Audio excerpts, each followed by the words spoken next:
We are live for viewer levels once again, but while we wait for first submissions, we are going to crash against this level that has a 0.06% clear rate, which I'm sure will be a very nice and easy warm-up. And you'll see why in just a moment.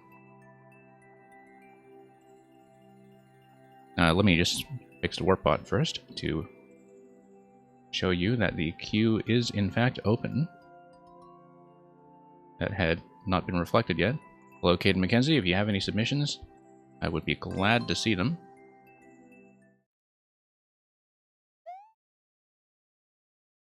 We're just going to run a bit of a warm-up first with no expectation of finishing it. This is just something I saw on another stream yesterday that I just wanted to try. So, hope you are doing well today. Actually pretty relaxed so far. But I think this goes on for well over a minute, as you can see from the clear stats, and it does require some concentration.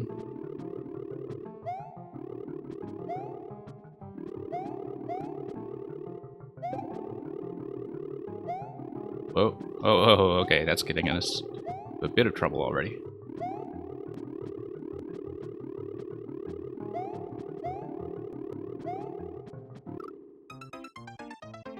What kind of levels do I like, and what would I say my skill level is? Okay, so I take pretty much all sorts of levels on this stream. I like, you know, just kind of traditional platforming levels are great. On the harder side is great, like, you know, anything down to 1% or so. For viewer levels, anyway. Anything below that, I can sometimes do it, depending on the tech. Like, I tend to struggle with a few things like shell jumps, where I can maybe execute it like 20% of the time. Troll levels and puzzle levels are absolutely accepted. We don't always finish them in one go, but we do take them, absolutely. So yeah, this one has actually felt pretty relaxed so far, as I said. Like, the concept obviously has a lot of randomness to it. Favorite game style, you know what? Oh, you mean like in terms of the theme in the game? I like all of them. They are great. It really depends on how the level makes use of the elements. Like, I find that people surprise me with interesting designs in every style, so.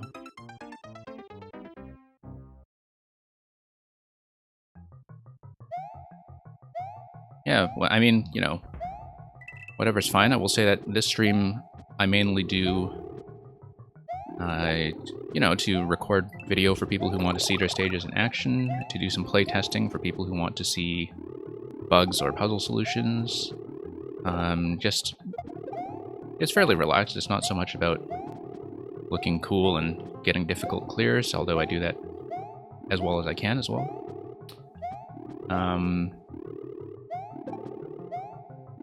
Yeah, much more about just kind of looking at some level design and talking about it and learning new stuff about the game every time. Yeah, don't worry about it being good necessarily. I mean, I've seen some that are awful, but not that often, in fact. I find that most levels I get here are, you know, they're of varying different levels of polish, but that they're usually interesting in some way that makes it worthwhile for us to spend some time on it. So basically, as the designer, you know, let me know what you want to see. Send me the thing that you feel like you want to see some video of. Like,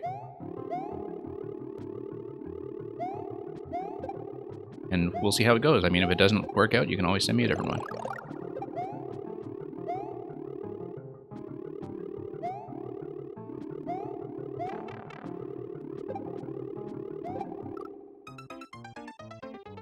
Yeah, you got SMB1, SMW, and New Soup. You know what? Let's take the New Soup one, because people don't tend to send me those very often. We don't actually see the NSMB style very frequently.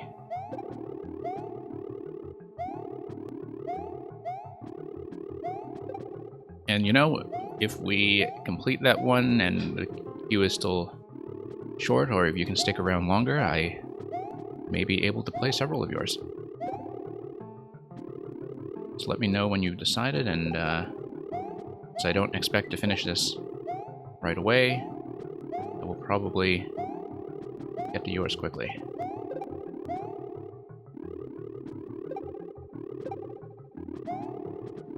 Missed a double mushroom spawn there, that's unfortunate. Wow, barely dodged that. Falling on my head. Oh, that was unfortunate. Block turned into a Goomba bounced me up. So yeah, take your time.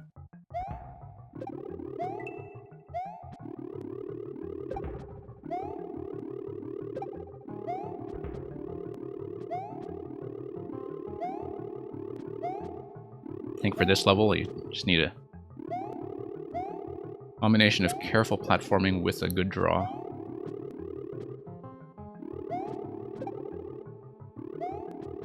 Because it's not the kind of thing where you die to RNG. It is the kind of thing where you die to trapping yourself into corners that you can't get out of.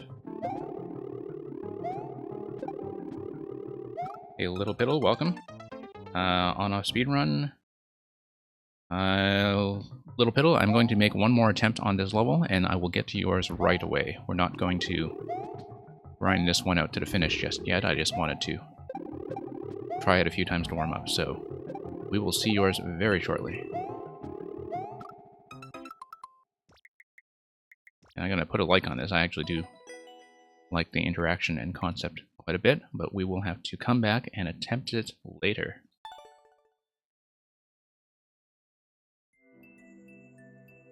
Hey B-Boy, welcome back. As you can see, I finally got the bot to not block your creator code, which I know has been a bit of an issue previously. It's going alright. I'm going to start up with the queue right away. So, Little Piddle, we're here a minute ago. I hope you didn't duck back out.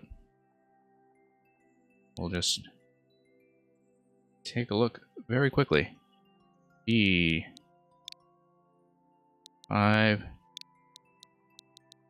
U. And yeah, I know, like, it doesn't seem to make any sense, right, for people to just submit a code and they know that they're next one up and they're coming up in a minute and they just leave, right? But you'd be surprised that I've actually seen that happen. Some people just kind of scroll down Twitch and then spam their code in every single channel and don't actually watch it. Which I think is unfortunate. As it gets them plays, but it's not a very rewarding experience. Okay, so you got 40 and a smile, 40 seconds on-off speedrun, be fast. No clears, but almost no plays. So thank you for giving me a shot at the first clear. We'll see how we do. Well, Caden, thank you for already following. I don't know if I managed to play one of your levels previously, or whoops. It's slow when it jumps today. Or if you just had to duck out. Okay, I actually have to launch right away. And then... Oh, I see, okay.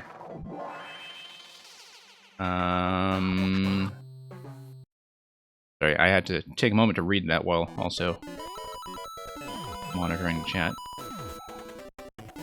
Now, why on earth would I... Oh, I see. You hit the switch, and then you have to get momentum from the trampoline, and then hit the switch again. That looks like... Yeah.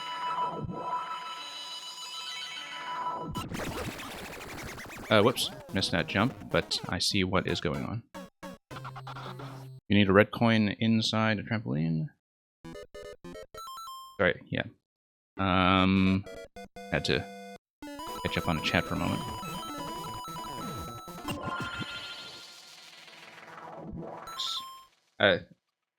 Okay, let me, sorry, I just got mixed up for a second with what's happening here. Let me take your Green Mario Redemption, first of all.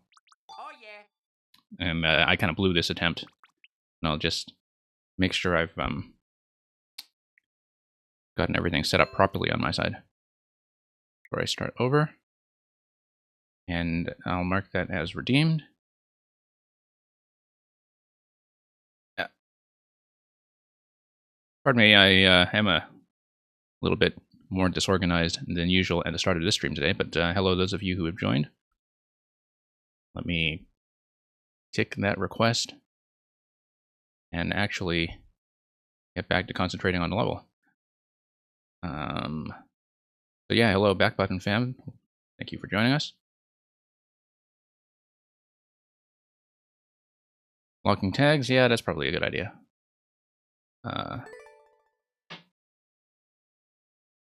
Okay, here we go again. So yeah, I just saw the clear condition as well. All 4 10 coins. Okay, so that's basically just enforcing that you stay on target and don't skip stuff. There's one platform that I think was on the path that I kind of skipped earlier, but I don't think it was a critical one.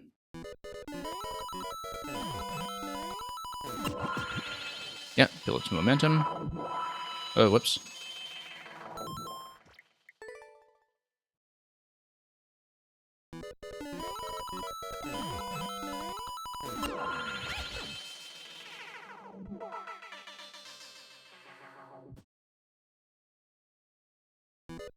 I actually do kind of like the trampoline turnaround here. You need to be quite precise. I see. So yeah, no, that's what I did wrong previously, was I did not hit the second 10 coin because I wasn't really following the coin path. Okay. Just got to be a little more precise about the trampoline turnaround there.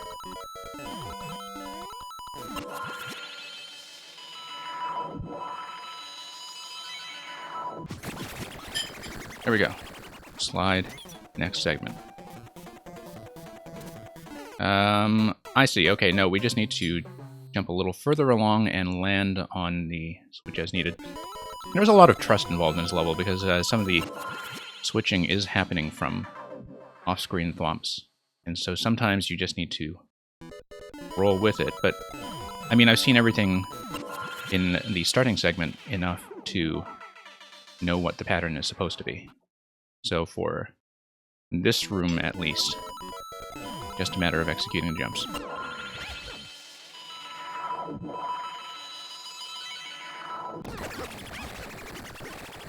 For example, knowing that we didn't need to hit both the switches there. Okay. Just overshot slightly.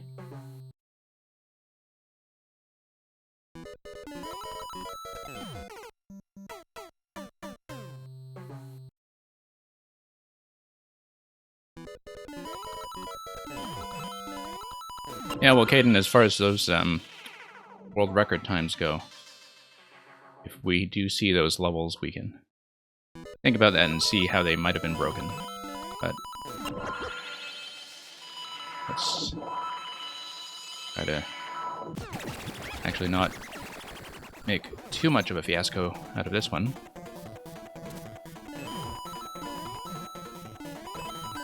Oh, no, I see. Well, I'm not going to make time, but let's just go ahead and see this anyway. Okay, and you just need to sneak right under that. Okay. Let's see. Just need a bit of a short jump then.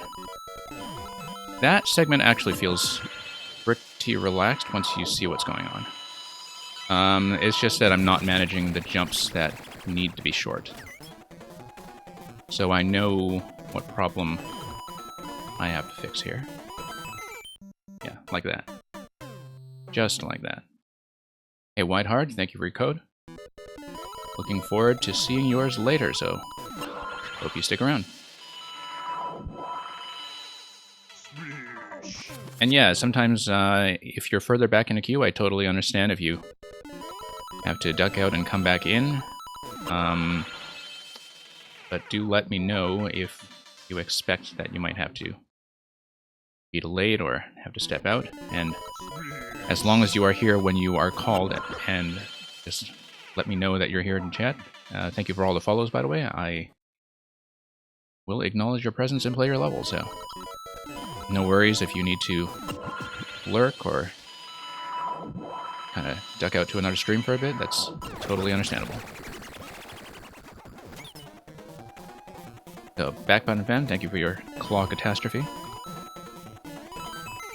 Alright, so I'm overshooting that pretty much every time. I don't think I can just get enough jump distance to clear that thwomp entirely. I think I actually do need to do 2 jumps there. And time should not be an issue. It's just... well, of course, with no clears on this yet, we don't know how tight the timer is at the end. Because we don't currently have somebody else's world record to look at.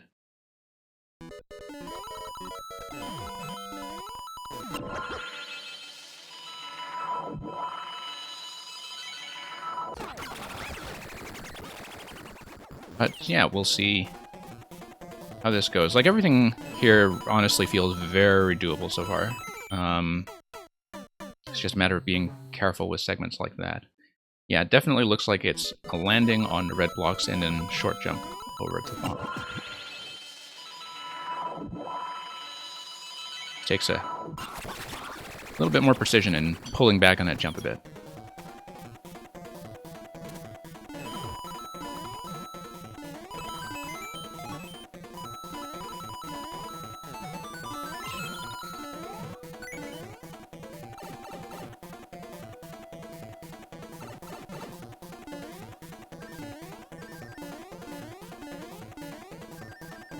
Oh, no, I've seen that setup before so many times.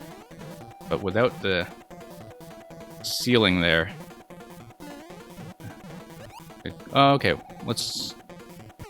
Yeah, I just wanted to practice that for a bit to get it down. I have seen speedrun levels that have that kind of jump block before. Does look like it might be a couple of attempts before I can hit that consistently, though. Hey, Redox.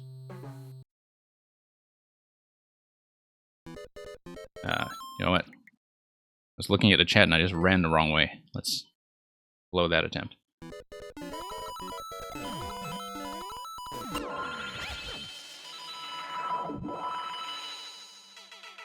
Redox is alright. Rodent infestation. Okay. Well, hopefully get to that while you're still around.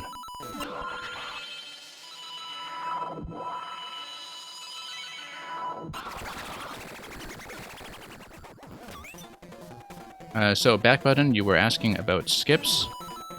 Just so people have realistic expectations for how far back they are on the queue, I will usually spend at least 20 to 30 minutes on a level if I know that it's likely within my ability. Some levels that take longer than that, like some troll levels, puzzle levels, etc. If I don't finish, but if I'm enjoying them, I will kind of stop, go through more of the queue, and then go back to them later if the creator is still around to resubmit. I know from past experience that given a mix of shorter and longer levels, that when you are in queue, about 20 minutes per position in the queue tends to be the average. So for those of you wondering, you know, how much longer is it going to be? That's usually how we run things around here. Sometimes we get a very quick succession of easier or more standard levels that just go by very quickly. Like, we'll just get through, you know, 1 a minute and just blows through them like crazy. And so sometimes, you know, things speed up quite considerably. But just so people have realistic expectations for when I will get to them, 20 minutes is usually a good guess. And, of course, that will depend on the level itself and how I'm doing on it. Sometimes if I know that there's some kind of technical thing that I really can't do without a lot more practice, I will skip a bit earlier. I lost a little bit of time on the trampoline turnaround that time. Through the door at 27 seconds. Yeah. Okay. Oh. Yeah, no, I need to jump right over the on-off block, I think. If I can clear that distance. I might not be able to.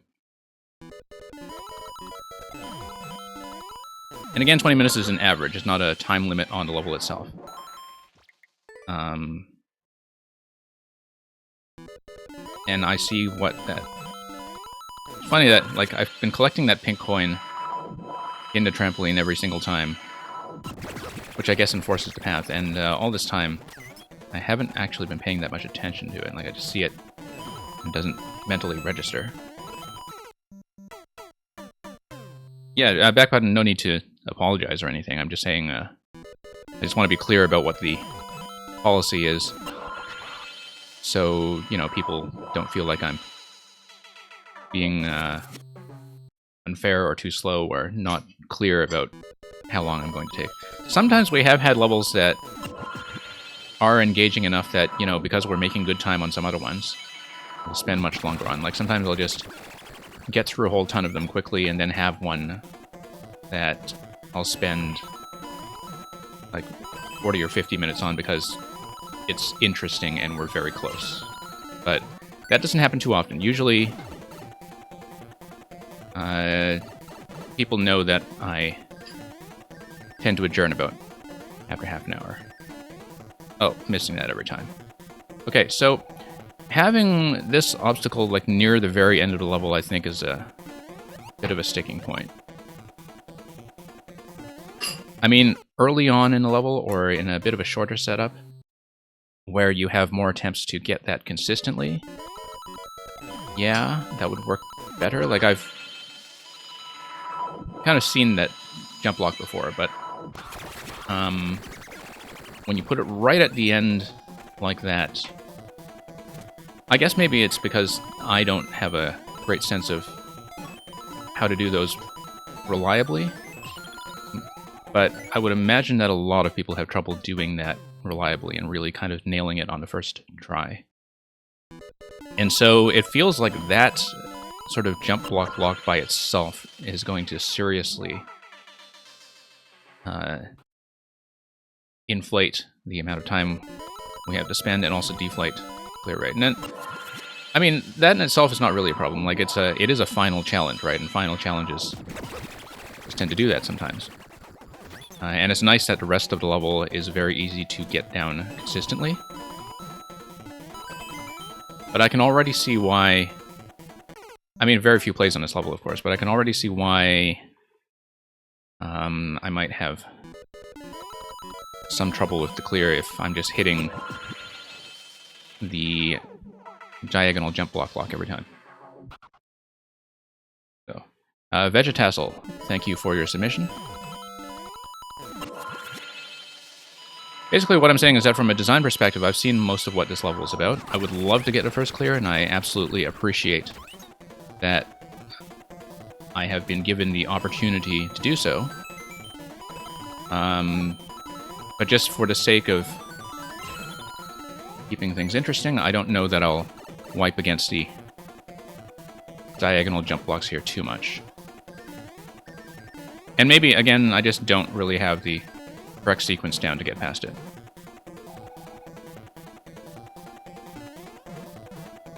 Because it looks like there's a very precise location that I'd like to... Ah, there we go.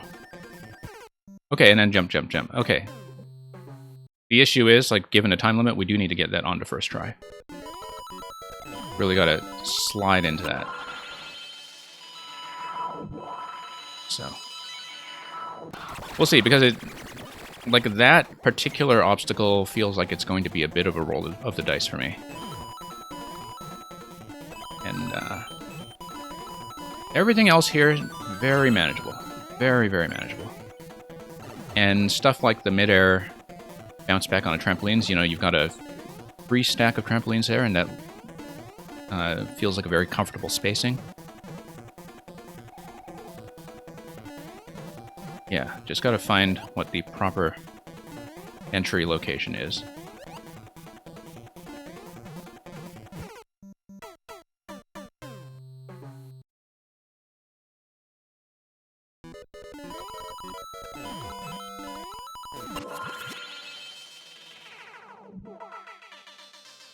Yeah, unfortunately, we don't have a lot of time remaining on the clock to practice that. Like, usually, even if I know that I've failed a clear condition or that I'm not going to make the timer, for a segment like that, I would try to get some practice in, like I've been doing for a few attempts, and just try to really nail the entry point. But usually by that point, we've got about 5 seconds left on the clock, and so it is something you have to do on one attempt. And after that, it's just skipping over conveyor belts, and it looks like we're nearly at the end. See? Okay, well, yeah, we get to there about 12 seconds remaining. Okay. Okay, so we hit the first two. Despite how fast we're running, that's not actually unfair. Like, if you're reading the level properly, I'm fine with that sort of obstacle.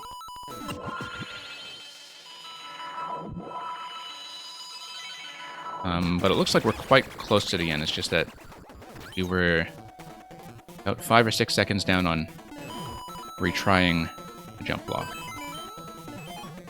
Lost a bit of time on that just now.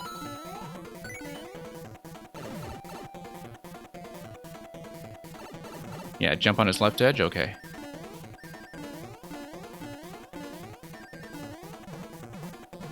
Yeah. Yeah, you gotta really slide into it, right? That, okay. I see. No, we did that again. That's fine. We were out of time. Anyhow, Little Piddle, I am using the Pro Controller. I hope I actually remembered to charge the batteries on the controller this time, because I have occasionally had to switch to Joy-Cons when the battery ran out. But no, I'm actually pretty sure I charged it before this stream, so I should, when supplies are available, order the Super Nintendo controller that, you know, the official one that is the Nintendo account. Well, the thing that's available on the Nintendo shop for people with a Nintendo account. Because there are, in some game styles, issues that are caused by the Pro Controller D-pad. Yeah.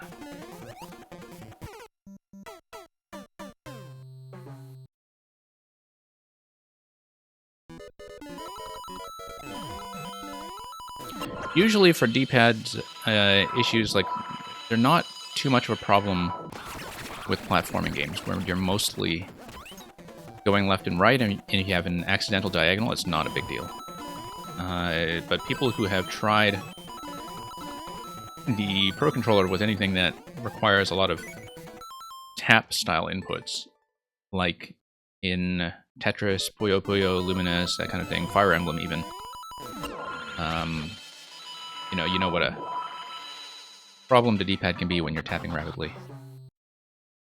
And so, occasionally you'll see some very silly deaths in styles like 3D World, where the up input on the D-pad occasionally does matter.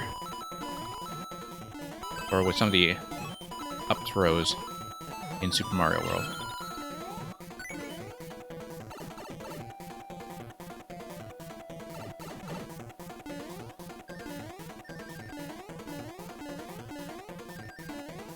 Nope. Okay. We really have to figure this out.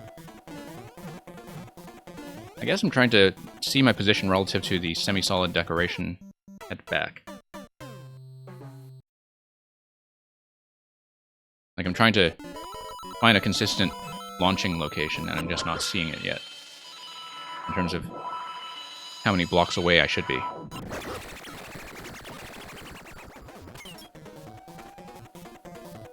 But yeah, I did see the advice earlier to kind of jump into that block on the left side. And so I can run across it while it is down, without momentum being cut. So we'll see if we can do that. We might be overcompensating for it slightly and just... yeah.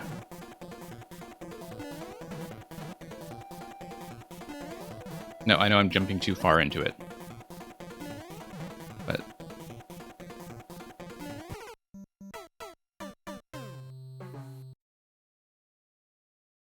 gotta go for T? No worries.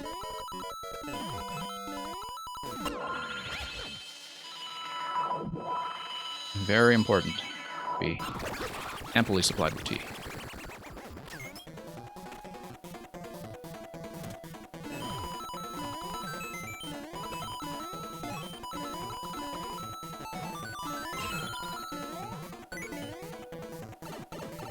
Yeah, everything here is pretty consistent, at least. Really just this one thing. Okay. So we're going to watch this carefully. Okay, got clear condition, got 3 seconds left.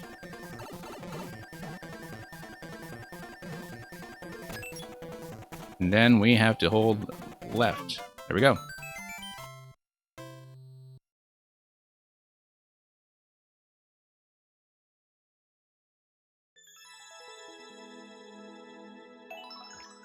Hey. Thank you for letting me have the first clear. I always appreciate that. Sometimes I do it, sometimes I don't, but I like being given the opportunity.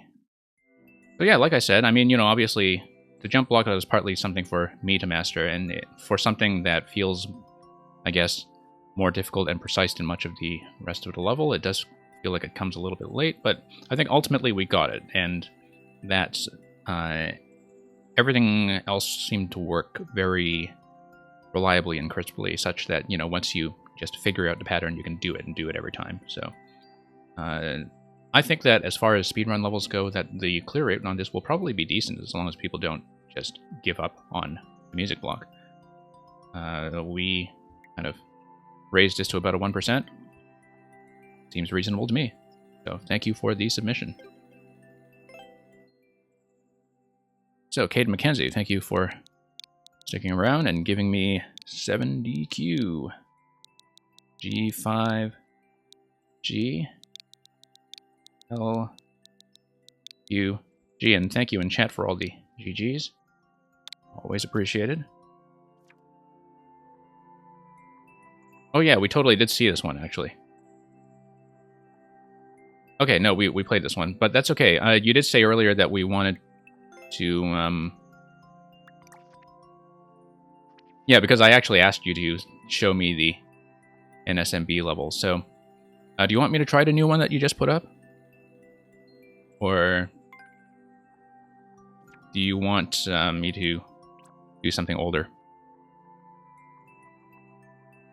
It's your choice. I mean, this just came up, and you're here. We might as well just take a look. It looks like you uploaded it really just now, so... read the description. Fast auto-scroll and 50 coins to get. A title screen level is now tougher. Okay. I've actually almost never spent any time on the title screen.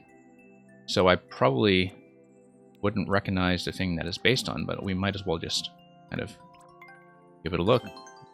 Since this looks like it came up really just minutes ago. At least 50 coins, so we know that's not going to be 100%, but we might as well be careful. Got about 100 seconds.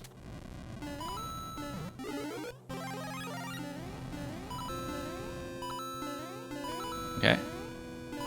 Fairly precise so far. Oh, missing all that stuff on the left. Now we're making a total mess of it. Okay.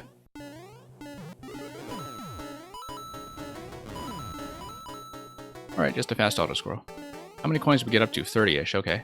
So we have a lot of room for improvement. The timer, 100 seconds, is just not going to be relevant at all, given that the fast auto-scroll is going to enforce everything else. Let's skip the mushroom. Nope, missed. Let's just see if we can... yeah, just get ahead a little bit and see what coins we're missing from our account. Yeah, the timer is for the panic music. I can totally see that. Looks like bouncing off the moles would actually do us a lot of good.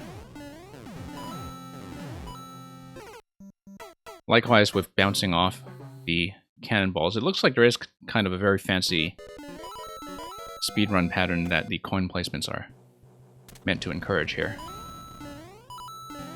But, whoops. 57 coins total, okay.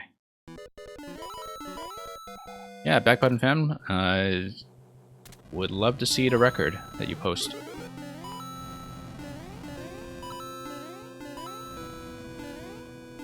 Okay, we totally missed that, but I just want to see how we're doing.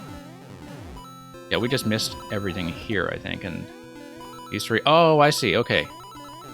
That was a big miss earlier, just not even seeing that row of 10 coins. So we're up to 43 already, and now this seems much more doable. Pretty much entirely because we saw that bottom row.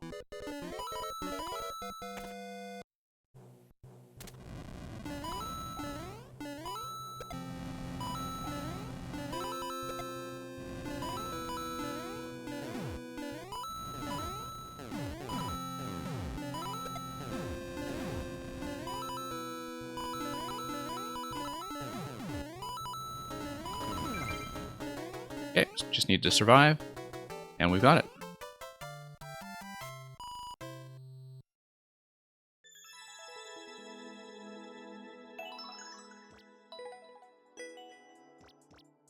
Well, it certainly works, and I actually do like that there's just enough generosity in the coin placements with the 7 extra coins, as you said, that, I mean, I guess, you know, you are kind of recreating the title screen stage, which I'm sure it didn't take you a great deal of time, just in terms of putting in the auto-scroll speed and clear condition and letting this thing run.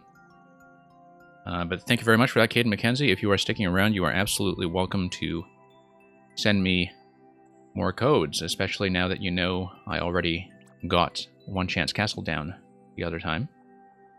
Would love to see some more of these.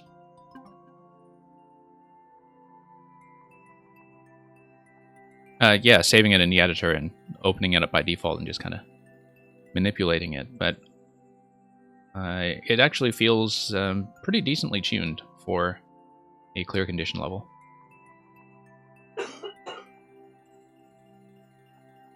So let's see who's next. Okay, B-Boy Gamer. This, I believe, is your creator code, which we... Oh, he said he had to go for tea? Is he still here? Let's take a look. Yeah, well, you know what, I'll put this on anyway. Had to duck out for a sec, but he's a regular here, we know him. Yeah, Caden McKenzie, yeah, would love to see some more.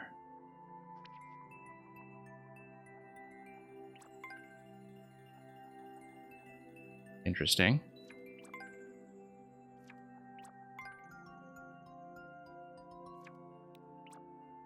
Yeah. Now I know B-Boy had to step out for a moment, but so we'll just do something on the more relaxed side. Now, this looks like it might be an interesting concept.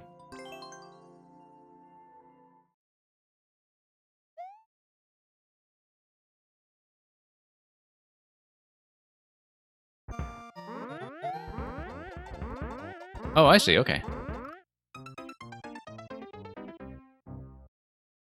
I think I could tell from the title screen that this was...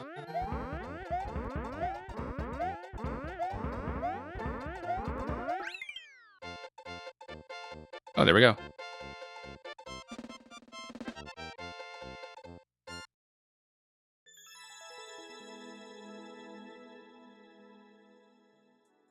Okay. Actually kind of interesting for just a brief concept demo. You can see we were right on the dot in terms of the record time. I don't think there was much more to do with that.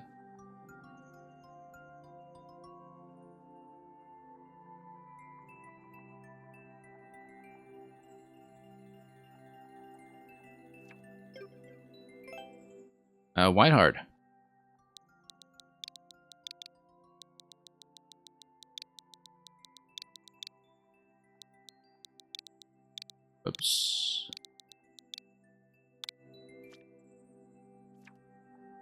Super 3D bowling breakpoint. Use shells in excellent timing. Okay. We will see how we do. This is about 13%. 2 minutes. Looks like it's just going to be a series of bowling challenges where it's not so much about living or dying, but rather hitting the target. That is my guess. So let's throw some snowballs. Okay. Yeah, after playing some speedier or time-constrained levels, it's actually a very weird adjustment to kind of go back to having 500 seconds and not rushing through everything. Oh, didn't even see that. Okay. Yeah, no, I needed to clear that with the shell or just let it drop. Oh, no, let it hit the switch. Okay. I'm taking everything much too fast because I'm still in fast mode. Let's let this hit the switch.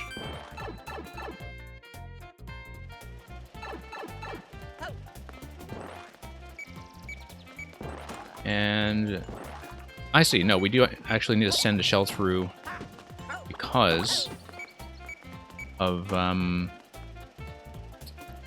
the fact that we need to flow through this.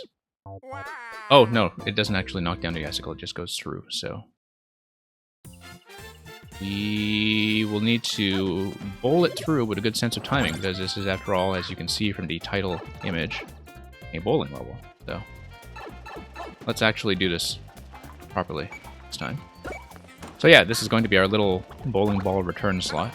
I was thinking it was going to be snowballs or something, but I was totally wrong. Okay. Grab the next ball? Yeah. Actually kind of a nice concept. We'll just need to wait until it almost blinks. Oh, nope.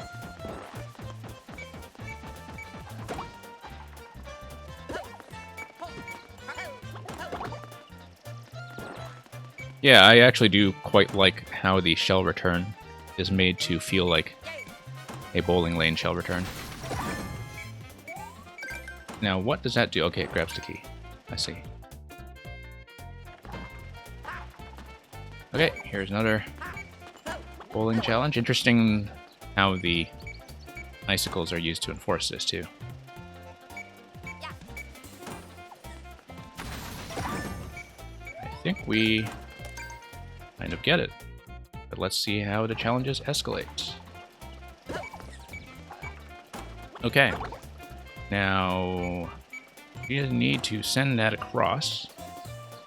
And, pardon me, that will just get the bully out of the way. That's probably too slow. No, we got it.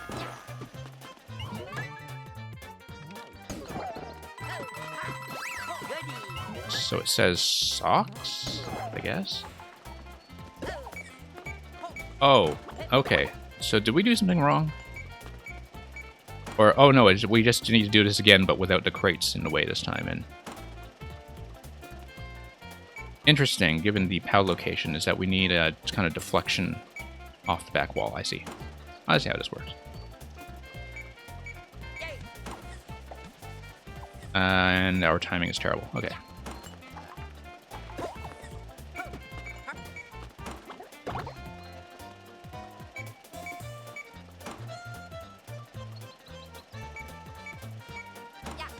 No. Now, why would I not be able to just let it fall on the bottom? I'll show you what I mean. Why would I not be able to just send it through like this and have it go through like that? Maybe that is the intended solution in the first place.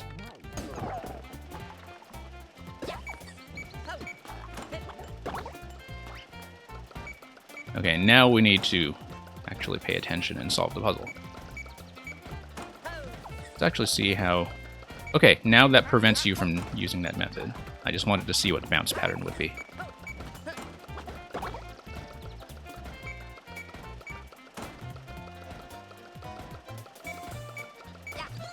Nope.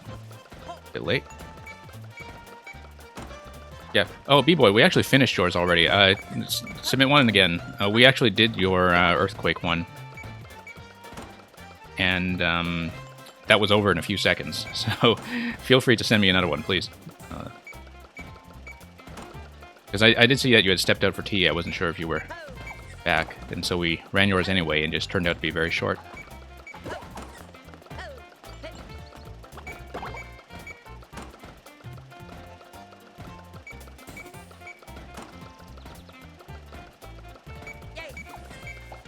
Okay, there we go.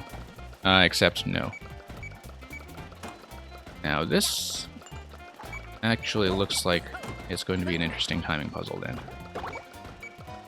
Because I think the idea will be that we want the shell to drop down to the lower level? Maybe, I don't know. That's not going to work.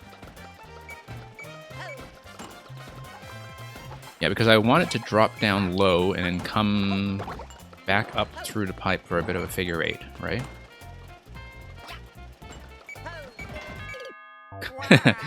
Thought I'd try it. I didn't think that would do anything given that there's no spacing around a bully. But you just have to try these things sometimes. That's too slow. Gonna come back and hit me in the face. Okay. Good loop. Yeah, that totally looks like it's the intended solution, just given how smoothly that works.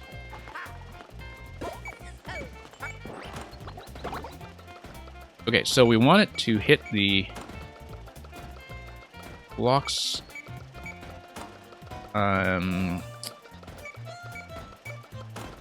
Here. Let it go down to lower level. Okay, that was a little bit slower. Because I wanted to sail over the first set of red blocks. Oh no, you know what? Okay, no. I don't want the blue ones to be active in the first place.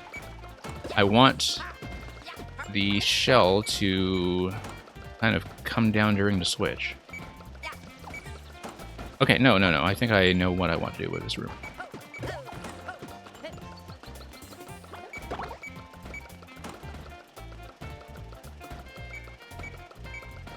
Well, let's see how this pattern works first of all, just to see. Yeah. So it's actually not as technical a timing puzzle as I thought it would be. It's just understanding what a shell pattern would be.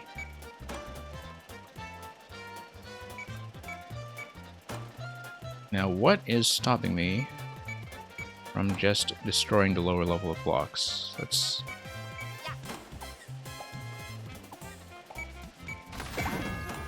Okay, no, it actually sails very nicely over them, but... I mean, if you blow them up, like if you destroy the blocks, I wonder if it still works that nicely. Or if you need to find a different pattern. Okay, so this downpipe shows me that there's probably going to be some kind of hard mode. And of course we are totally going to see it. We are totally going to do it. Yeah.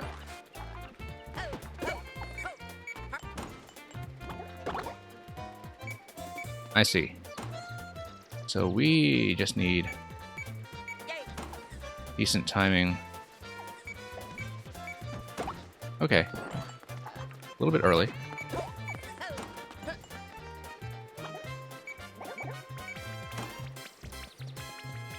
Let's just let it blink for a second there first. Nice. Now what do we do with the cat? We climb up the flag. Except there are 3 pipes here. What does this one do then? Nothing. Okay, let's just climb up. True ending, yeah.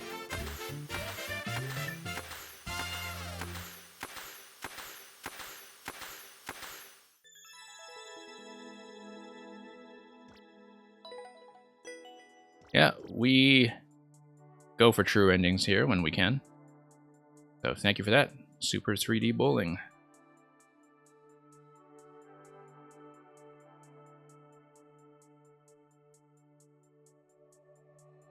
And Alex, nice to see you back. Smash Fighter versus Bowzilla. Okay.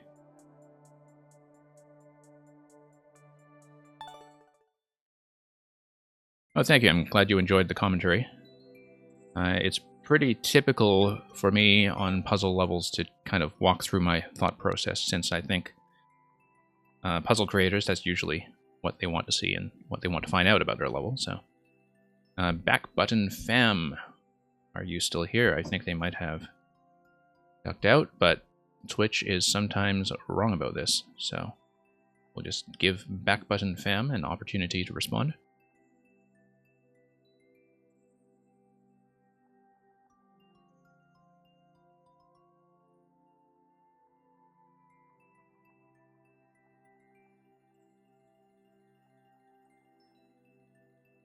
And if not, I guess we will... Like, sometimes people have to duck out, so we'll just bump them back one spot for now. Remove on the second call if necessary. Redox, you are next.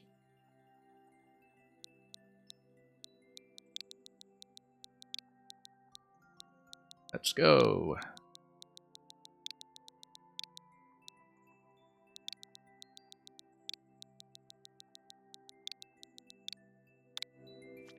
Yeah, I guess an easier one this time will be...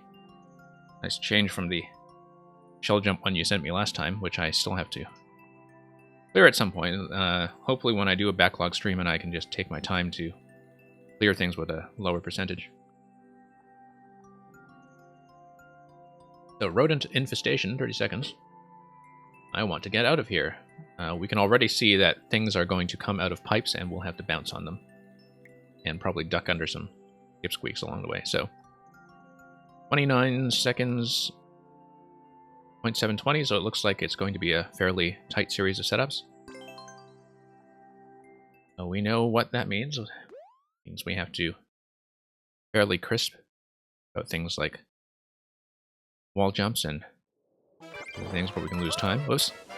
Okay, so this is the D-pad problem I was talking about earlier, that sometimes I'll try to long jump, and because of the diagonal input, it'll just detect that as a spin.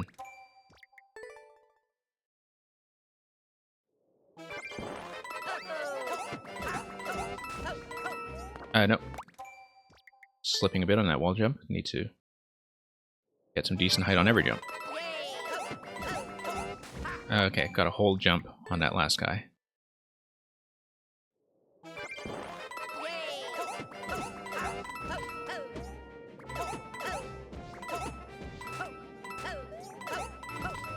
Oh, whoops, slipped there. I just missed that wall jump completely. Nope.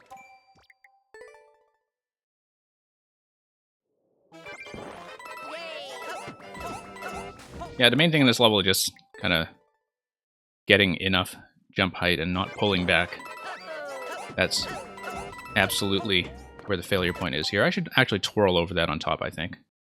Although you have no marker for it, so maybe the timing is too tight to permit that. What?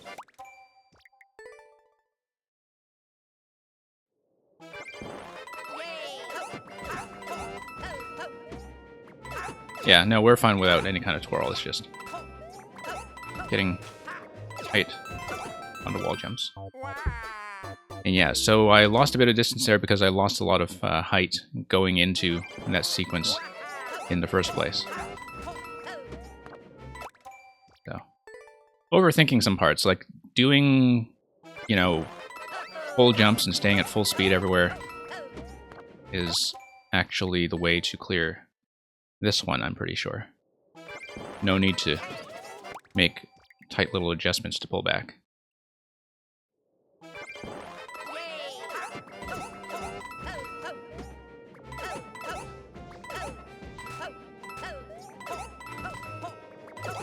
Okay. Oops. I was taking too long to read what the intended pattern was going to be in that room. I think we have it.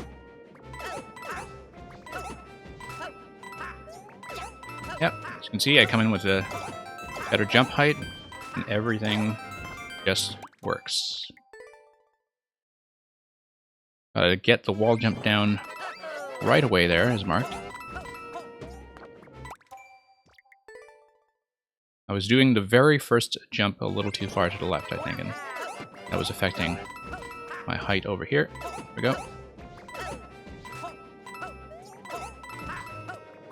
Amazing how little changes in positioning can really kind of throw off some things that are several jumps later.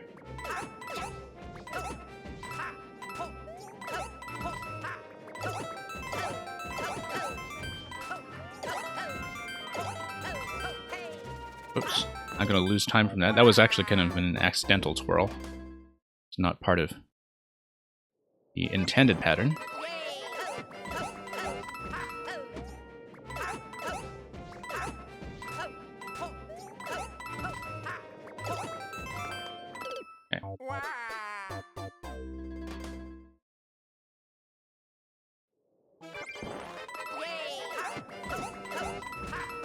Yeah, Alex, no worries about changing the submission. As you know, I actually still haven't done Yin and Yang Part 3. So, if I pick something from you, that's probably what I'm going to pick.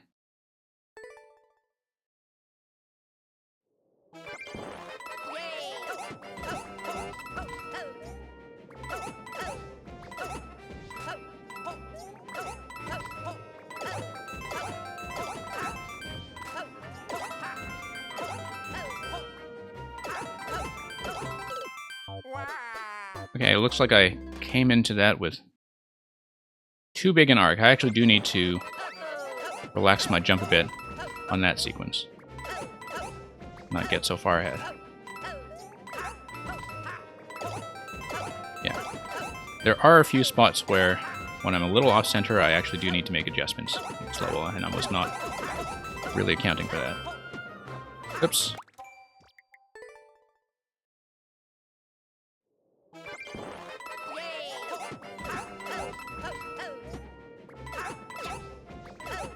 Yeah, because depending on very small differences in things like wall jump height, the setups in this level can throw you just a little bit off-center.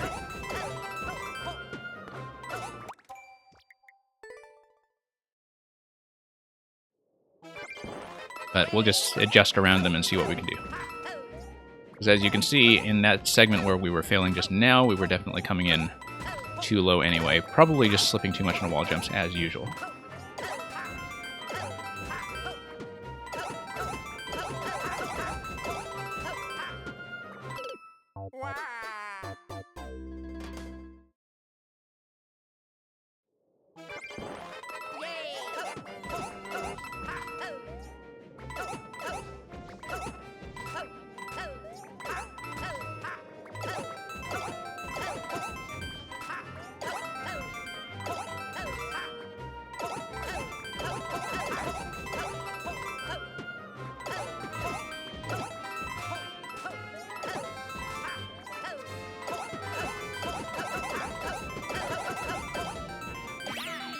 There we go.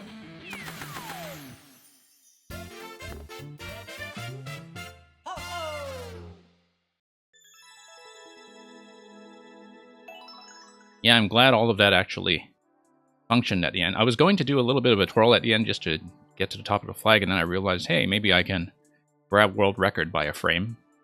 And that is exactly what happened.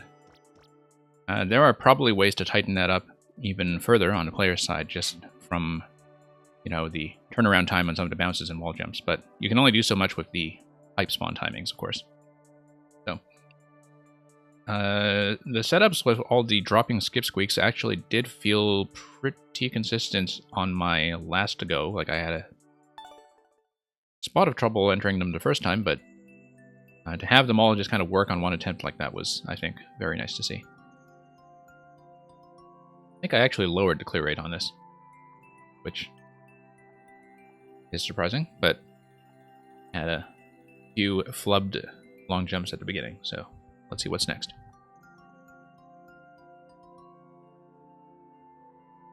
Okay, we checked for back button earlier. Kimmy767, hey, welcome. Thank you for the submission. Back button, if you are still not here, I'm going to remove.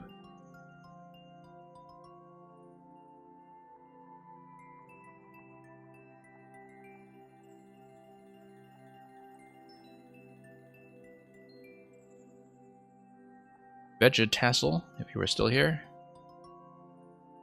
I do see you indicated. But you might want to confirm that for me regardless. Meantime, we'll just look at the code. I know that sometimes people are on mobile and they can't type right away. LH5XWS, the next generation. Okay, tight timer, hard 10-second speed run. 11% can't be too bad.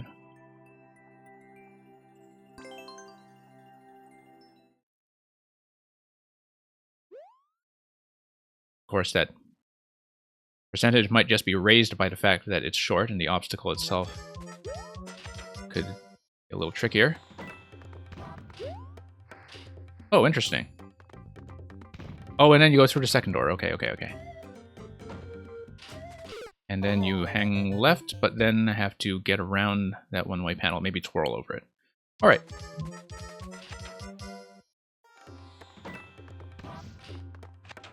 We lost a little bit of time there. Ah, one-way panels, okay. In fact, no, we need to go through that door and then to the left, because that will reset the drop point.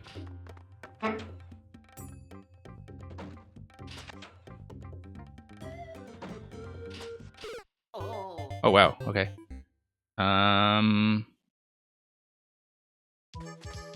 Let's see that again. I think I'm probably losing too much time on the drop it anyway.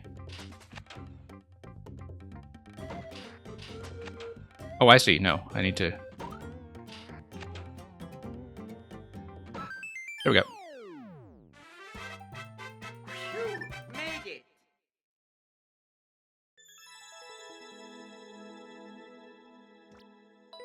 Yeah, and I can totally see how I lost time there. You know what? Let's see if we can tighten that up and go for the record. This is short.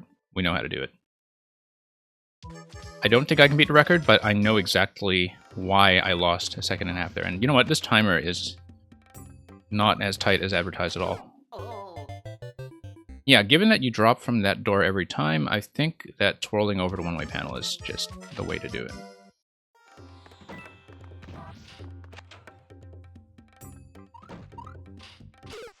Oh, I see. Okay, that door isn't going to give us what we want. We need to drop through the second one anyway.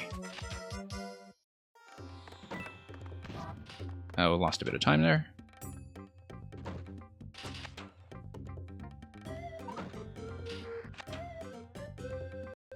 Okay, that's not going to be record, but we might as well get that in one shot. Yeah, I know where that drop in time was coming from. It's from the door entry on the second door, but I think I'm satisfied with how that went. So thank you, Vegetassel, for the submission.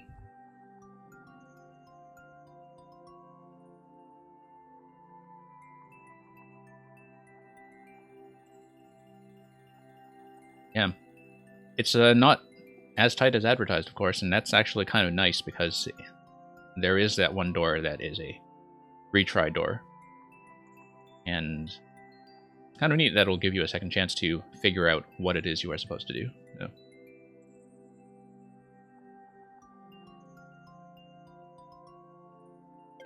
Okay, Caden.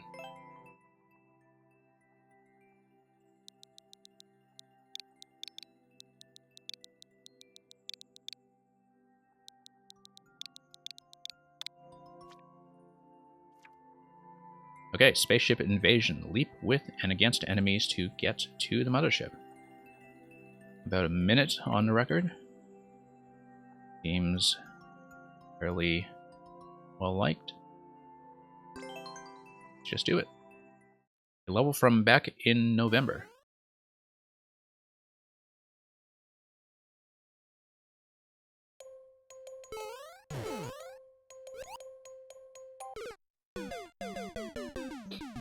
Okay, no, we just couldn't see how much distance we needed.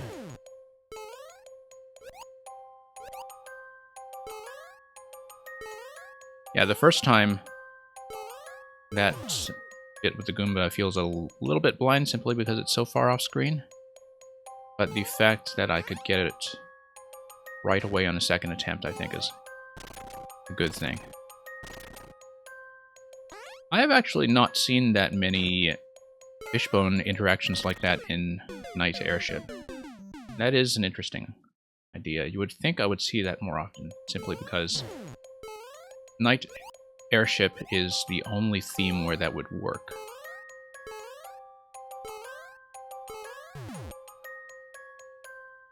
As far as I'm aware. I think that's true.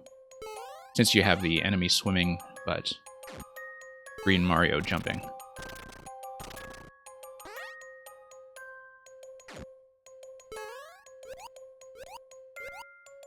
Whoops. Fell a little off-center there.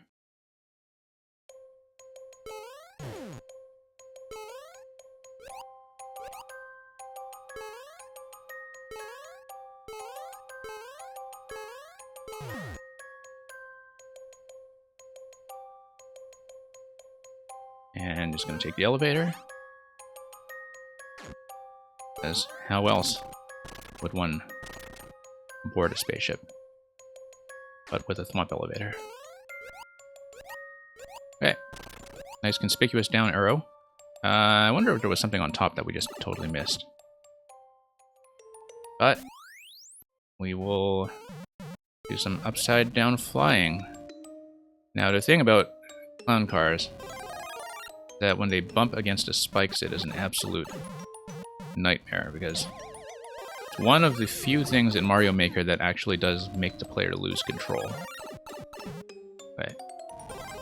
Now, this being SMB1, we're not going to be throwing any objects. We really just have to nuke this guy.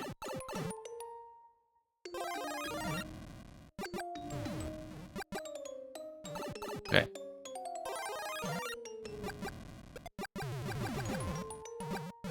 Shoot him until he is down.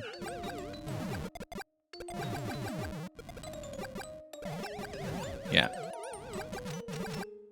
Now, luckily, it also makes the enemies lose their positioning if you bump them down. Really kind of bouncing off the walls, though. There we go. Now we actually have to jump safely into this. There we go. I had to process that mentally.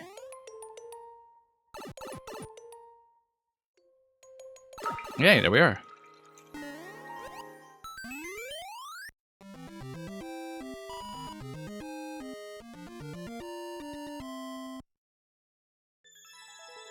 Yeah, neat, simple concept. I mean,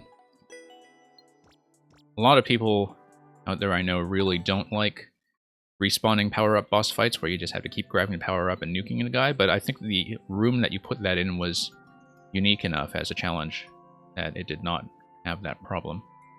I'm astonished that it's only a 4% clear rate on this. It is not nearly as tough as that would suggest. I don't think so, anyway.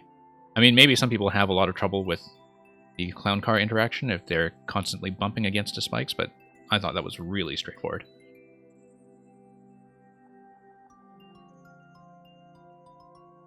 But yeah, Caden, that was short and sweet. You're quite welcome to send me more.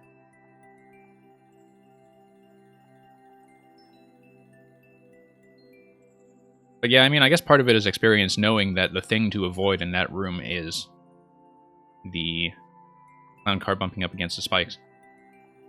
Like, I mean, I've seen that interaction often enough that I know how bad it is and how bad it feels.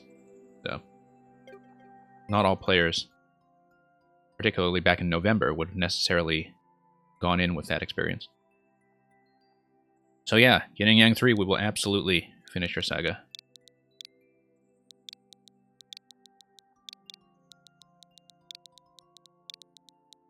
And since we're looking at your profile anyway, I'm kind of curious about the clear stats on Yin and Yang 4.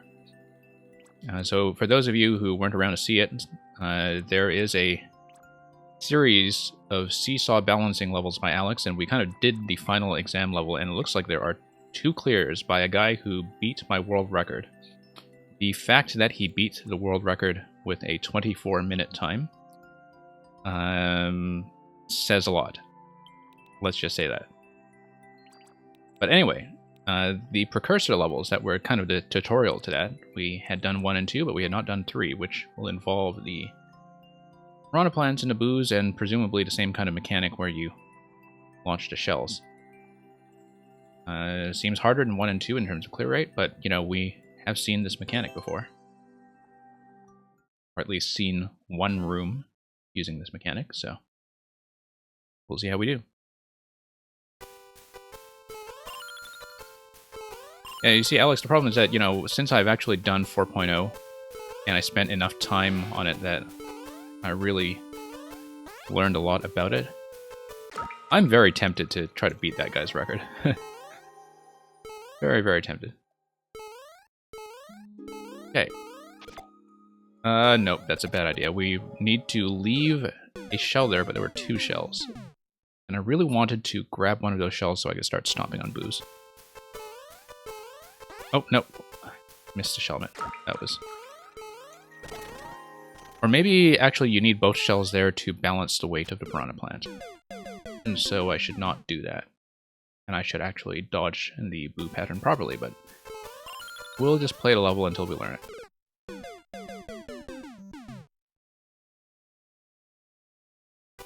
And of course, the tutorial screen is reminding us here, no, you need to dodge the boos. So, we'll do that. Just kind of hang around in the middle. If my understanding of this level is correct, by the time we get to the end, we will want both sides of the seesaw above the one-way panel line, because there will be some puzzle interaction that will require access to both the bone shell and the piranha plant. Now, we know from playing 4.0 that one of those interactions is using the bone shell's ground pound to launch the piranha plant, and so that's something we'll look out for. But in the meantime, we'll just do the seesaw and see what this level is about. But as you can see, the nice thing about leaving both of the bone shells there is that Mario's weight does not make a big difference. So the seesaw is in a fairly stable position. I know that I can probably try to grab one of those shells and stomp on booze, but it actually seems like a bad idea, given that I'm likely to kick the second shell away. I'd rather do the platforming and just balance these guys out until we see what kind of puzzle is involved at the exit. So.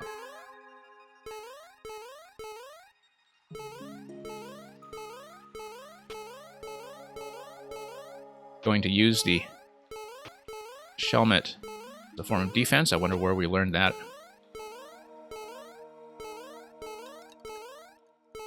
Okay, let's grab a shell.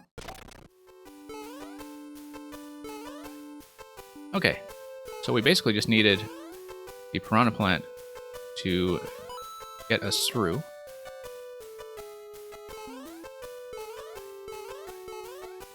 And with the shell intact, such that we take the POW. So we definitely pursued the correct strategy.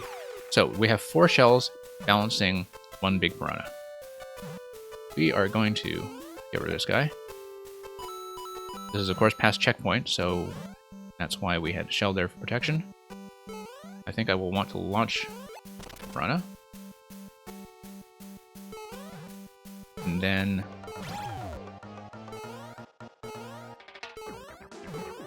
up we go.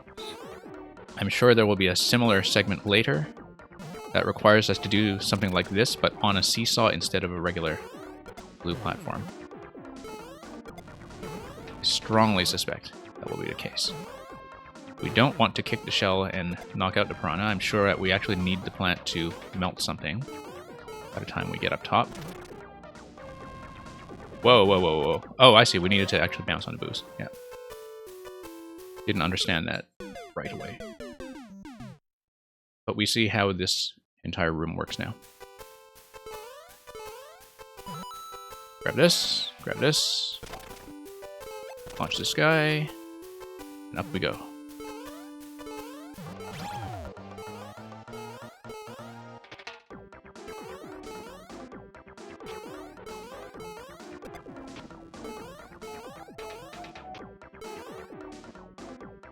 Oh, no, that's going to be bad. Because we do need the boo bounces later. But look at that, we got to recover a shell. Very kind of you. Very, very kind. Does mean we actually do need to dodge to fire now. Nope. Kind of came in at a bad angle. I don't wonder if we can just respawn at the pipe at the start.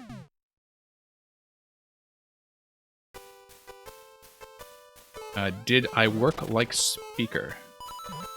When I use the bones, power to plant, don't fire, and blue don't follow you, yeah. Okay. I'm sure we will see what you mean. Yeah. I see what you mean, like when you use this power. Okay.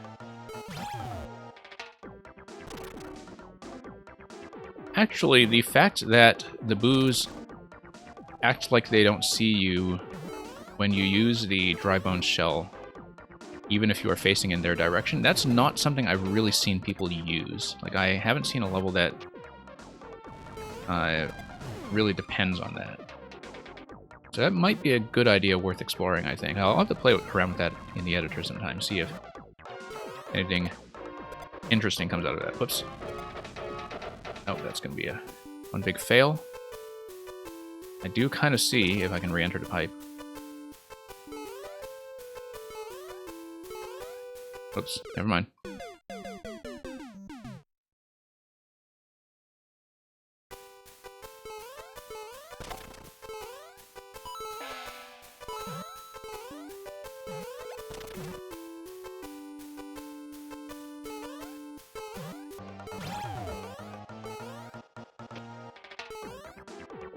Okay.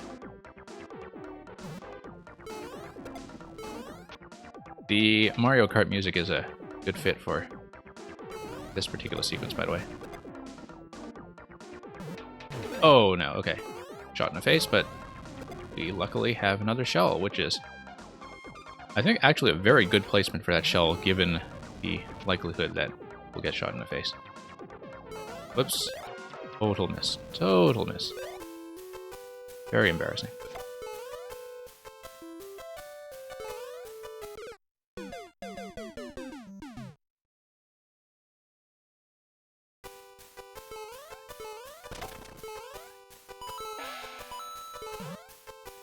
Okay, so far sticking point is accurately doing the jumps on the boos and getting over to the next segment after that.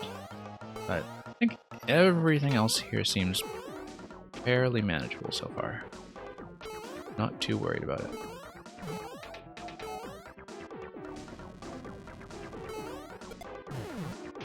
it. No. It's okay.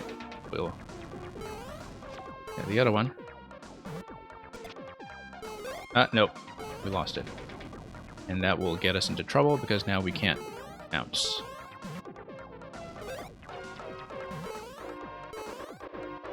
I lost a shell though, so that's not going to do any favors because I'm sure we need to preserve the shell all the way up top. I just wanted to see what was there.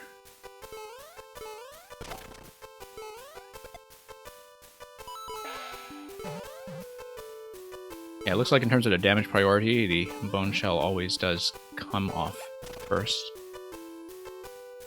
Does it? Oh, maybe not. I may have just not seen that enough to know.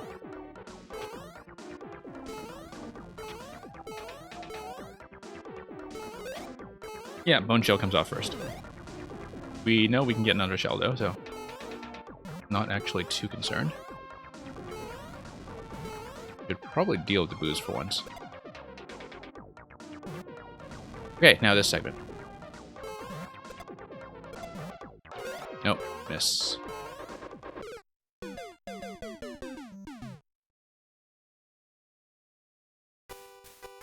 Thank you for the new code, Caden. Whoops, no. Okay, we'll just need to bounce the plant up now. No. That was terrible all around. Let's try to respawn the plant. Get back in. Do this properly.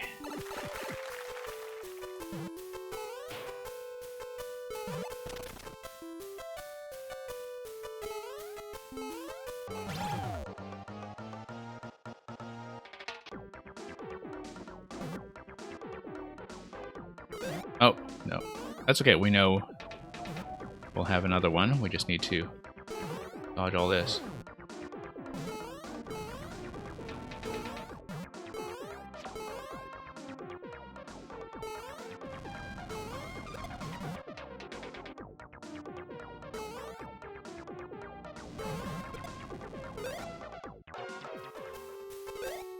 Yeah, having the boos move on the tracks like that does make this a little complicated. Let's see if we can retry. If there are any shells left that we have not already totally destroyed.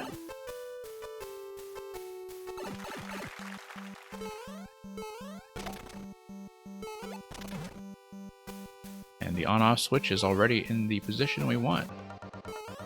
So that'll work.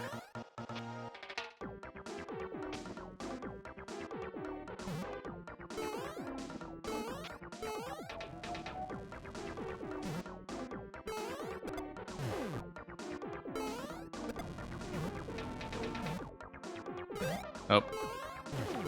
Needed to grab that anyway.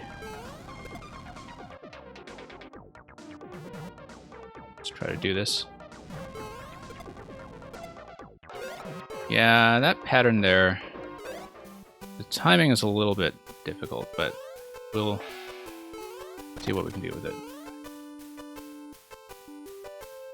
I think I'm not entering that big boo pattern where the track's in a position that I want. And it might take a few tries to find that out.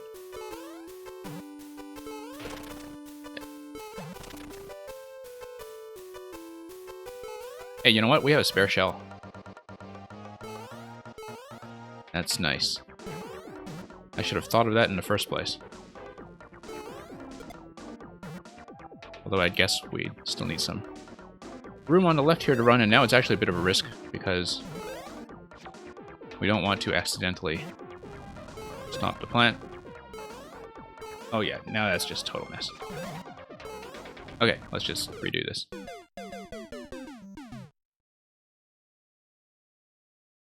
Yeah, well, we'll see. I mean, I might just have bad timing there, but it may just be one of those things where, you know, it works every time if you know what the entry pattern is supposed to be. I'm still figuring it out, so. That's okay, we'll deal with it. We will deal. Oh. Really messing this one up.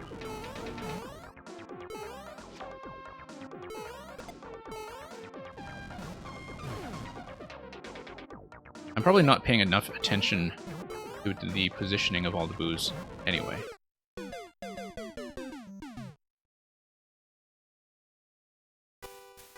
Yeah. Do this again.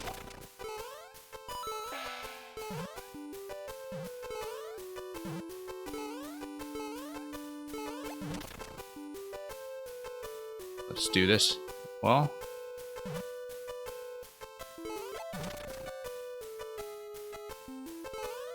I'll probably end up kicking that, but, you know, we may as well take it. Partly because, in fact, it might make sense to bring an extra shell all the way to the top, given that we know that there's going to be some kind of puzzle interaction at the end that requires both items. Like, maybe carrying an extra shell onto the lift is a good idea anyway. Because among other things, I think it actually might give me a way to cheese this. I'm gonna see if it gives me enough shells for me to show you what I mean, but I think I actually have an alternate method.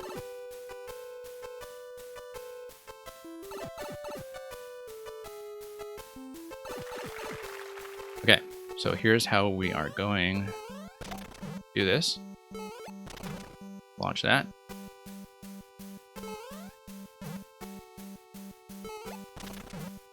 When you arrive up, don't jump on the piranha plant. Oh, I lost that shell. Okay. Cannot do my trick method after all then. Because I've found a way to do it, I think, that actually does not require me to do the boo segment on the left. I think I see a way to cheese that. But I haven't tested it yet. And it requires an extra shell. So let's just try to do this. Okay. No, we just totally lost that.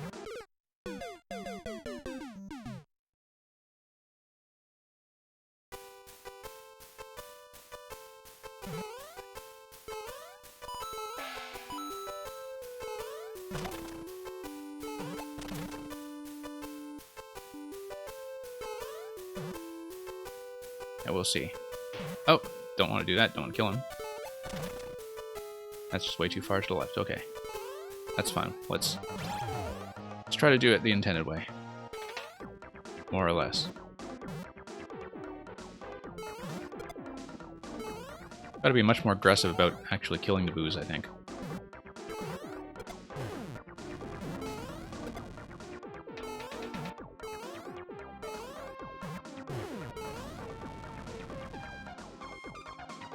I think this segment is going a little better on the whole. Oh. Yeah, jumping on moving targets, maybe not what I'm good at. But no, I think we actually can't get in. Okay. Yeah, press down and slip through. Yeah, I should probably do that.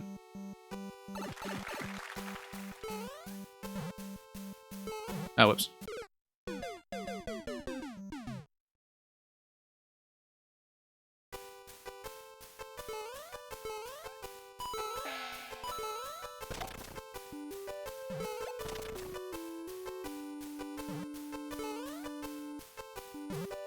Okay.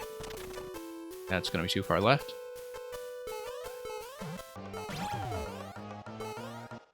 Let's go on.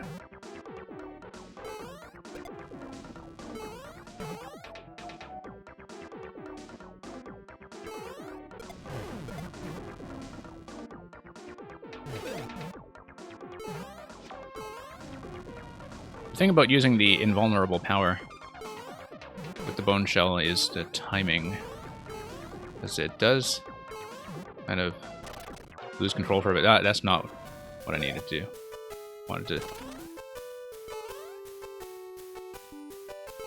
That was not the right time to show that off. That's okay. Can't just slip through walls like that.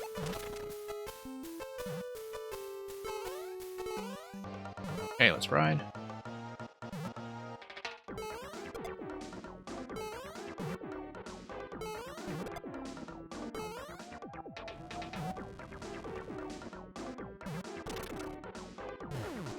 Oh.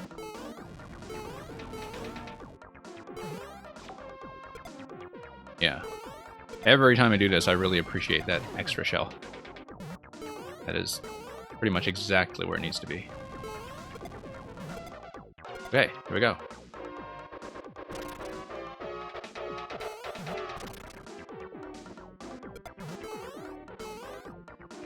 Okay. So...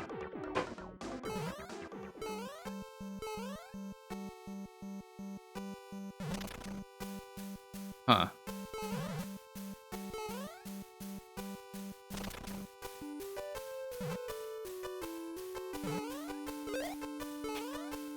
don't actually think I understand this.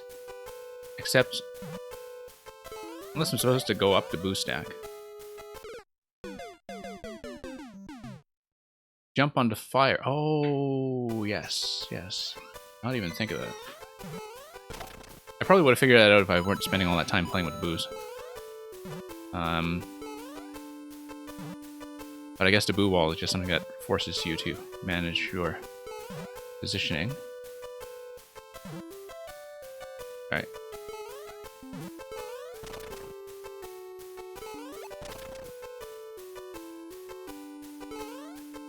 I was too busy watching the arrows.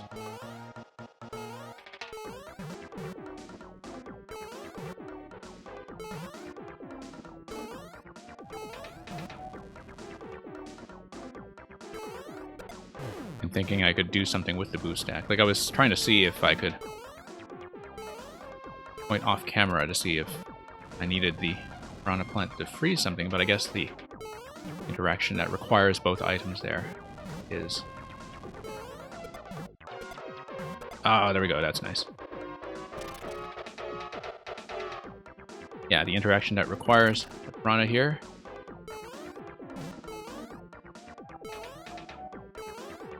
is jumping on the fire. Oh, bad positioning. Bad positioning. Oh, I need to do this several times, or what is this? Or maybe I need to move the whole boost stack down. So if I move the boost stack on the right side down, I face the left side. So the left side needs to hold its position. I let the boost stack on the right side come down, I jump onto fire, I jump on a boost stack. That's the method, right? Oh, and then, okay, jump out of the shell, yeah. You see, the thing is, I can't see what I'm jumping towards at that point with the camera. Like, I don't know what my target is. Except that I have to go up, so... I didn't know that would be within range for jumping out of the shell to take me anywhere. It's possible I was just not watching that carefully enough. I guess the boo walls are pretty high.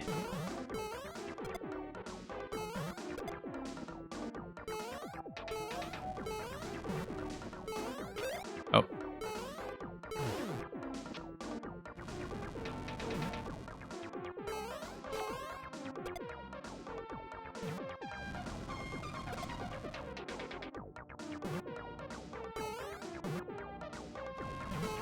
Oh, whoa.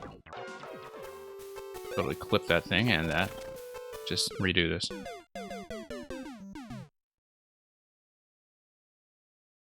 Yeah, you have to do that to prevent jumping on a plant, I see.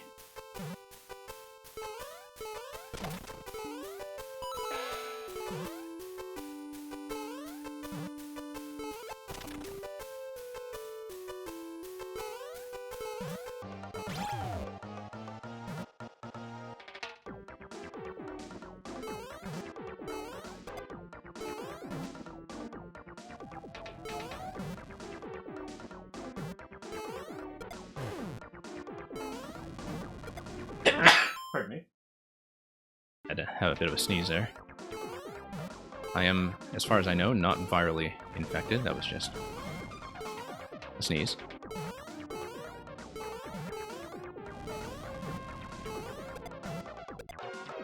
Oh, okay. Thought I could kind of just clip into the left side there. But I guess this is totally blown.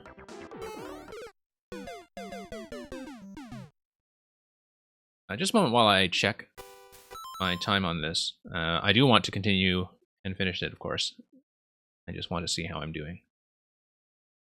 Okay, I've been on for about 25 minutes, so that's fine.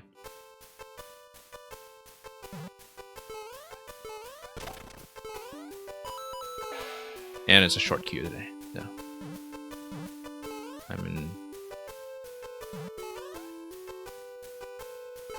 And if I'm really stuck for some reason, which I don't think I am, as you know, I'm quite willing to come back to it and finish it. But I think we can do it. And I think we can do it soon.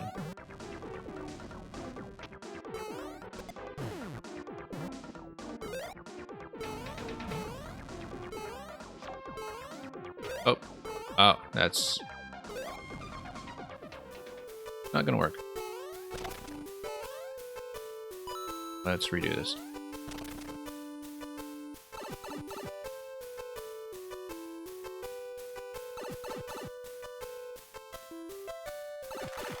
We're currently trying the no coin normal challenge. As in playing endless normal without picking up coins, or what?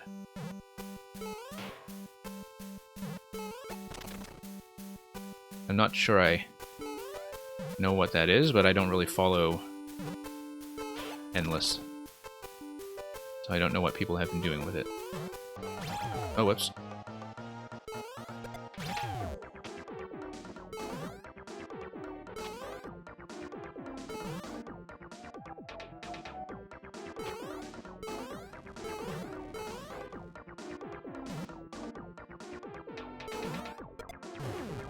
Okay, let's see here.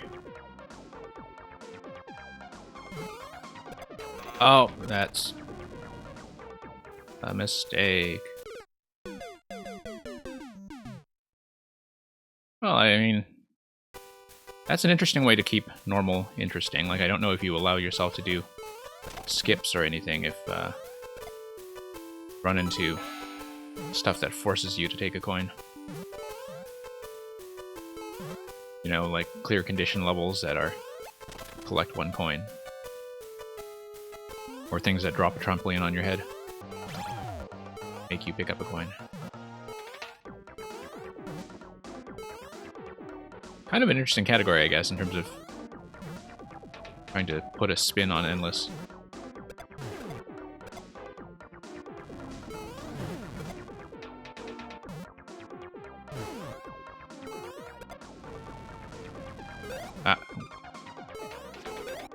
Nope. Well, let's just take the death and do this.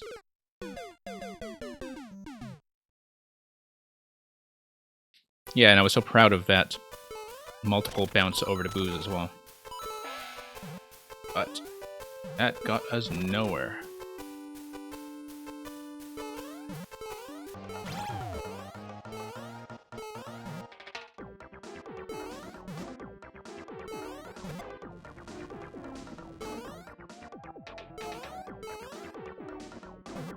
Oh, no.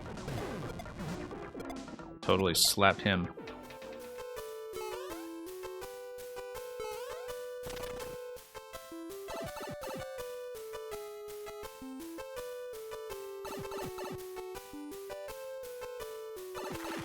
Okay. Eh.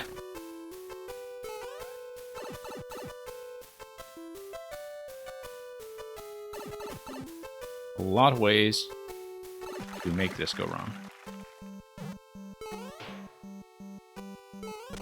Oh, there we go. That went very, very wrong. Okay.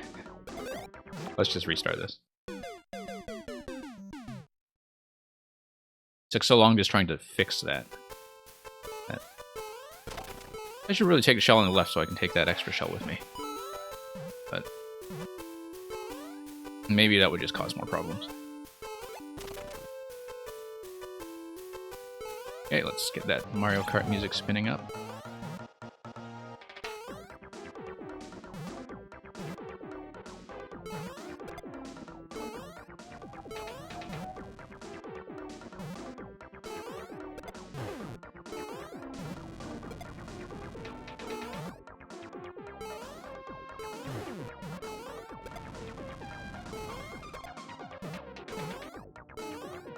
Okay, finally back here. Very nice, okay.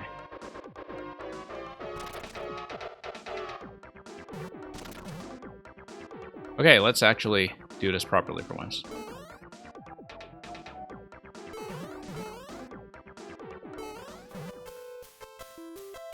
Something tells me... Oh, okay. No, we got it. Oh, wow, another checkpoint. Looks like we'll have another balancing puzzle ahead of us. Now, since we are hitting another checkpoint at about the half-hour mark, we'll see how we do. I see. That thing has to survive. Both of these have to survive. And, okay, that's still alive. That's fine. This is just an escort puzzle. It looks less execution dependent. We had seen previously.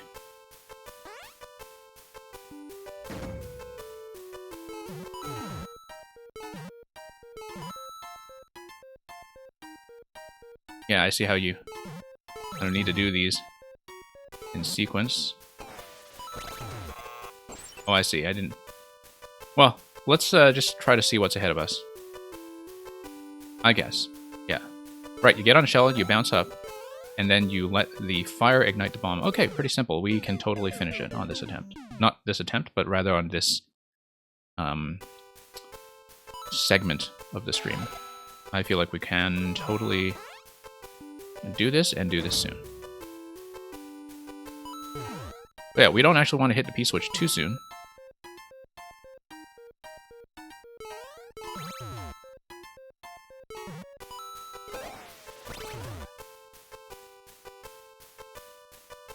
How did I blow up the bone shell? I don't even see what I did in that time. Oh, okay, no. On-off switch.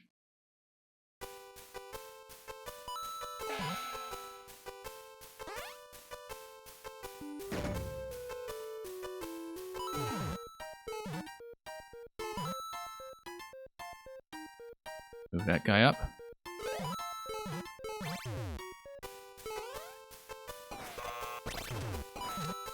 Yeah, getting the second icicle down seems to be the part we'll have trouble with here.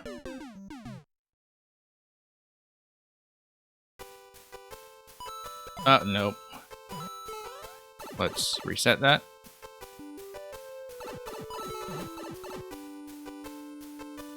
Yeah, it's...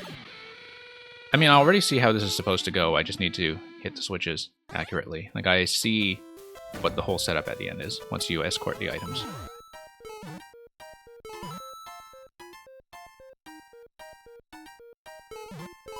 Yeah, the icicle drop is the main thing. And we got... no. Okay, no, we want to hit the on-off switch. No, sorry, hit the icicle while the P is still active, because we come in here, it's going to be in the off state, we need it to stay in the off state.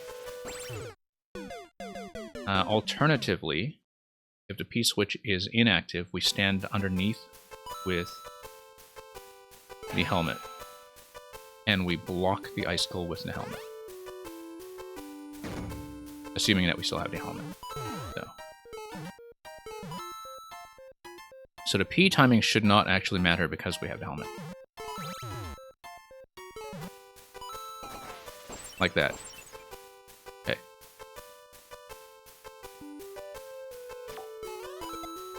Oh no. Okay. Alright. We have the right idea, I just messed that up.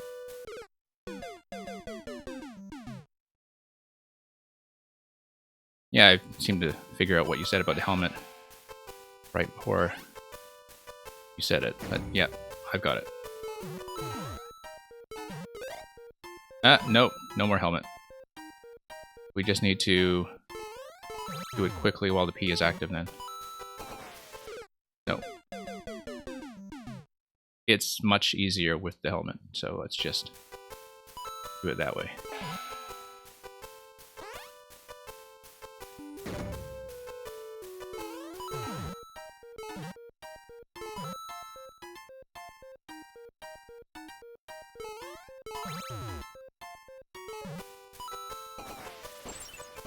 The other nice thing about the helmet is that it drops the other icicle. And, oh, okay. No, that's fine. I don't really need to care about that apart from getting rid of the booze. Try to get on the boo ring. And actually, let's get on the boo ring on this side.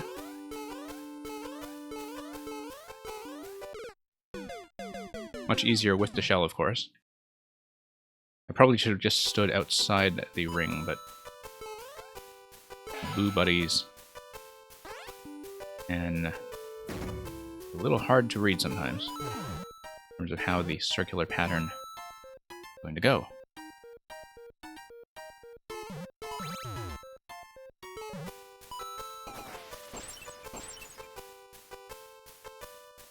Yeah, this is a nice setup on the whole, though. I like it.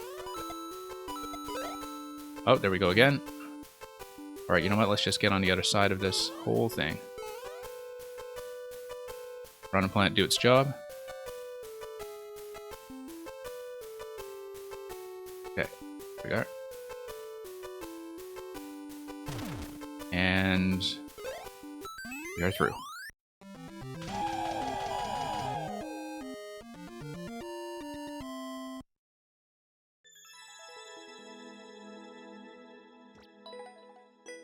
Okay, those still in queue, thank you for your patience. As you can see, we were quite close, so I wanted to finish that, and we did. Gimme767, thank you for sticking around. And Alex, the saga is complete except for the fact that I need to beat that record time, that 24-minute record on 4.0. I may have to do it. I might not do it on stream. I probably won't do it on stream, but I feel like I have an obligation to that level since I spent so much time trying to learn it. A mild West mole race. And of course, Alex, if you're sticking around longer, feel free to send me more. So, Kimmy, be quick to the on-off blocks. 1 checkpoint, doors to resets. Okay, the extra mild version, as you can see from the very nice, clean 10.00%. So, let's be accurate. And let's see how we do.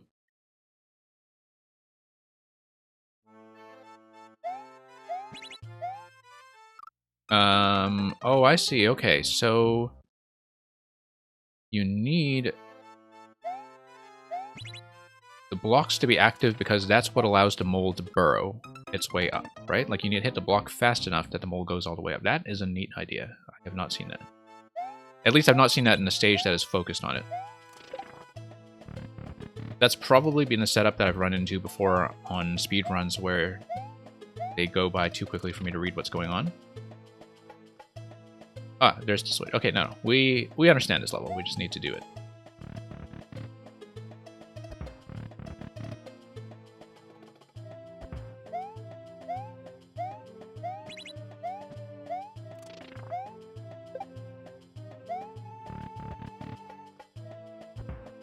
And as you say, this is the mild version. Oh, I need to follow that guy up and probably activate another switch.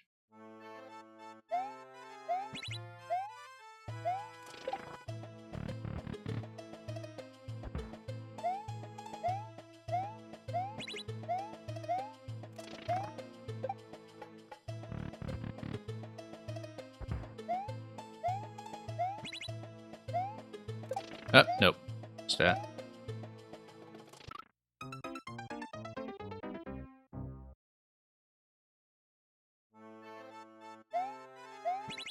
Oh, well, tell your mother I say hello.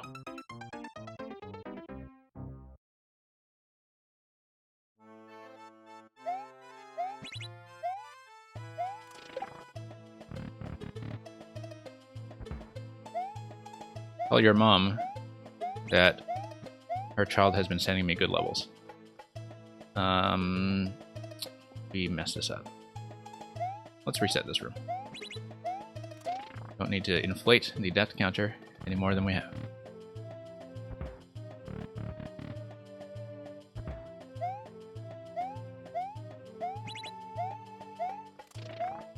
Okay. Let's not mess up the supposedly easy jumps. Oh! No, we were slow. That's gonna be it. Wait, what's stopping me from... I mean, I just don't have the height to do that jump, but... Let's just take the reset door. Okay. Nice that you'll have gentle resets like that, by the way. Okay, messed that up again. Just need to go up, up, up. Get that switch down right away. Up, up, up. Nope, too slow.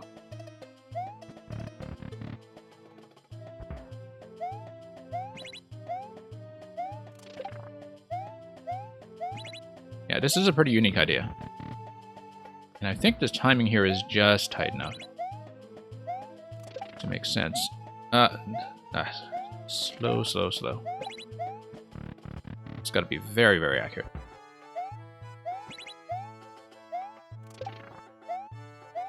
Ah, not accurate.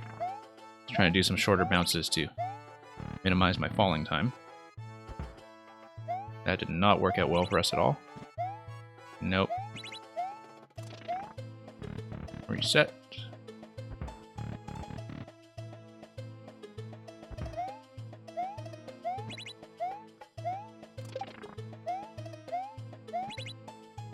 Wow. That one is a bit of a race. Oh, and I prevented it from going up anyway, so.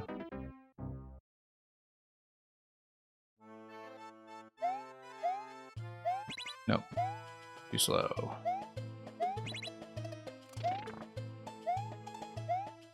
Reset door. Nope, too slow.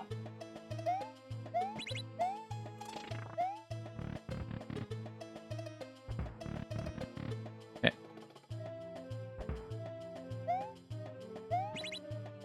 Okay, we have to be a bit more accurate. The idea on the whole is quite nice. And it's kind of nice that you just have this as a bit of a tutorial screen here. I don't know that the indicator under the on-off switch is actually necessary. Like, I mean, I think it's pretty clear that the thing you need to do is hit the on-off switch. As there's nothing else that's going to happen on this screen. I mean, I guess if you're doing it just for visibility, like that's... You have so many empty square blocks elsewhere that the yellow stands out a bit from all the blue and red. But I mean, I think it's very clear that hitting the switches is how this level actually works. Whoops.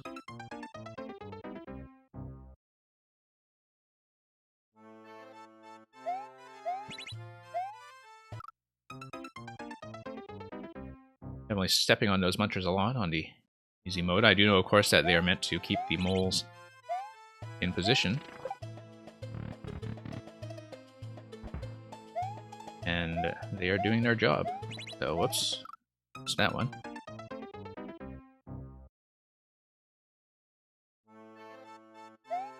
Okay, let's actually do this properly.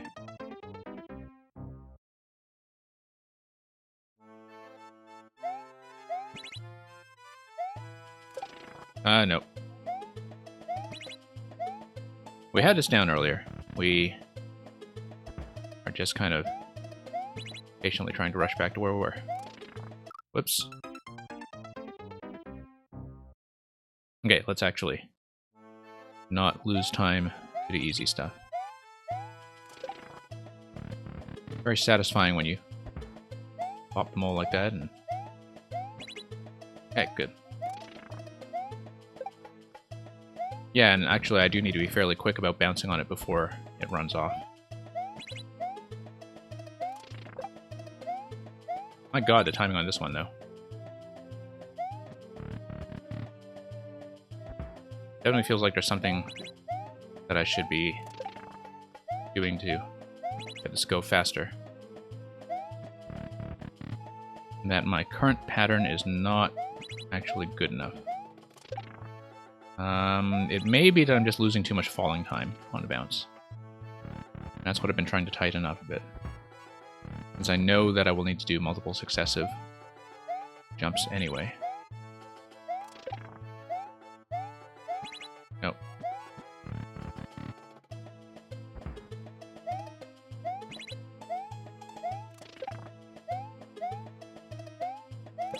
Okay, we need to really figure this out. the lag time on my jumps is a bit too much.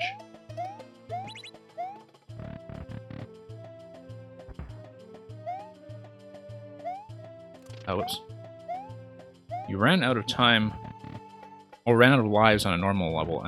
Well, I guess that's what happens when you don't pick up coins.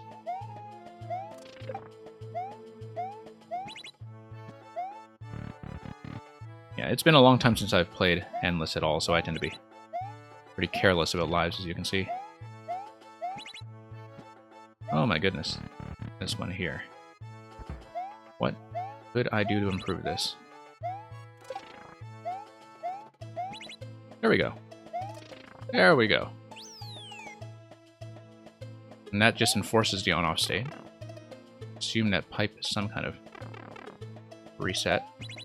No, not fast enough. Okay, we needed to race that guy all the way up. Yeah. Hit the switch, let him up, race him up. Looks like that's a reset door up ahead.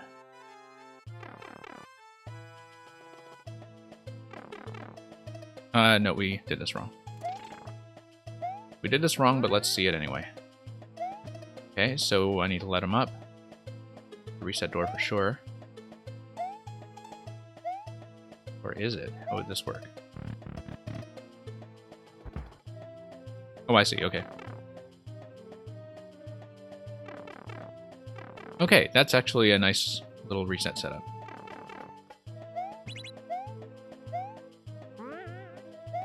Nope, too slow. But let's see it anyhow. And then, oh, on the on-off block, and then up to the next set. Yeah.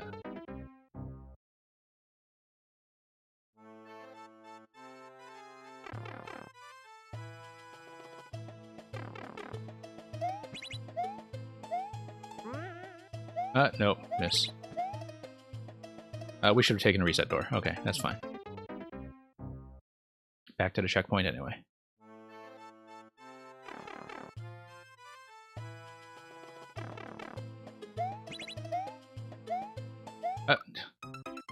Although,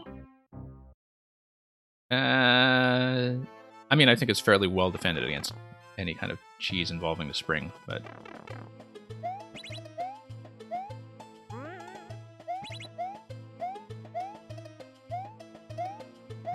Nope, too slow. Then you hit this. Then what's this? Oh, okay, you need to ride it all the way to the right and then jump up that sequence. I see.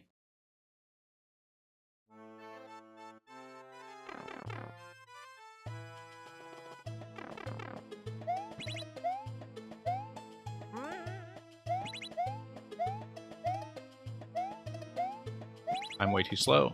Losing way too much time on the turnaround. Let's reset.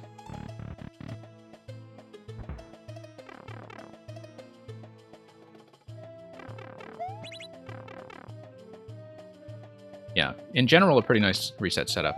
That also gets the on-offs to work the way they're supposed to. Yeah. I mean, I found that even the last mole before the checkpoint here, like that, of course, took a bit of racing, but I'll just need to clean this up, you know, with a few additional attempts. Get the... And yeah, now I totally see why the indicators under the on-off switches are actually quite valuable, because I guess for this vertical scrolling section, it gives me one extra tile of visibility when scrolling upwards.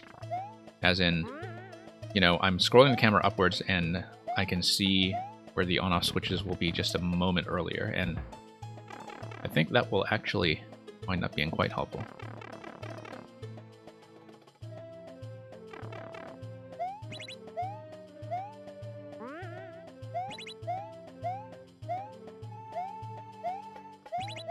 Wow, that timing, yeah. Well, let's just practice this. And then what will that be? Because seems like I don't even see how to do that part yet, but it could be that something Well, there's something I haven't seen about that yet. Yeah, I'm losing way too much time to that jump. Oh yeah, I see, I see. Oh, spin jump, spin jump. Okay, yeah.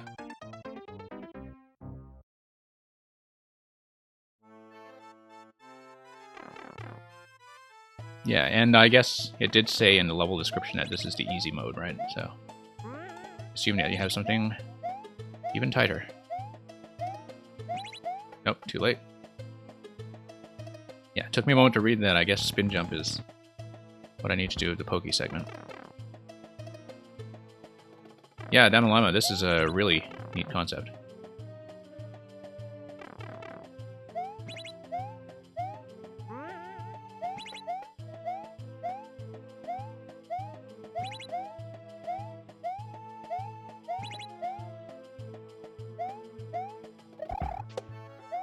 Oh, almost. Let's see what's here anyway. Oh, I'll need to jump up the Bonsai Bill over to the right side. I see.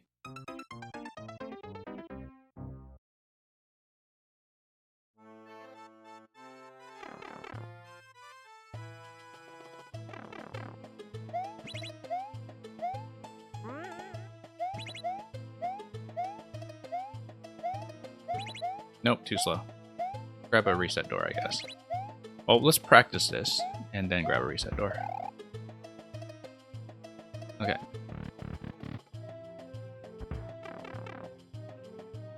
Hey, Schlate House. Thank you for King Arthur, Legend of the Sword, which I guess will almost certainly involve the Master Sword. Whoops.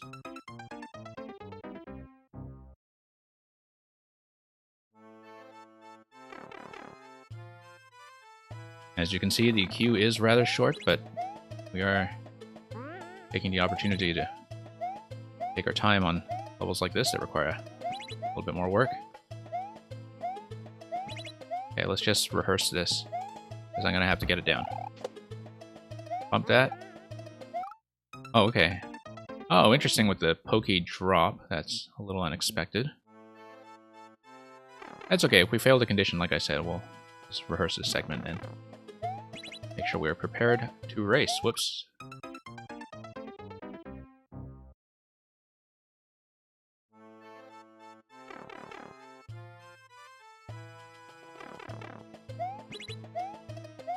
No. Turn around there a little more crisply.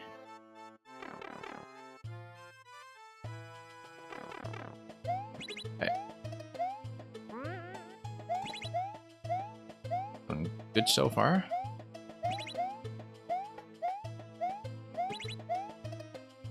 I gotta spin jump this one. Ah, total miss.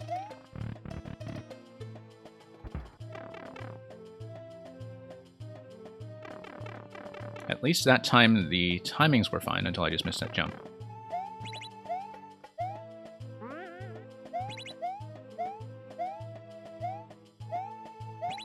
Nope, too slow.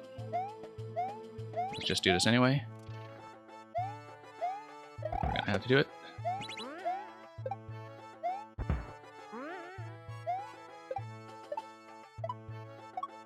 Bump. Wow, that's quite a race. Oh, I see. Okay, so that's just going to be, we hold down jump and we just launch all the way to the top. That's quite a race. I mean, I guess it's really just one long tutorial segment at the front now. Way that feels. Whoops. Yeah, I could tell it was from the end from the reset door placement because of, I was seeing the fourth door there already. And I felt like I slowed down already there. That's okay. Cover some time.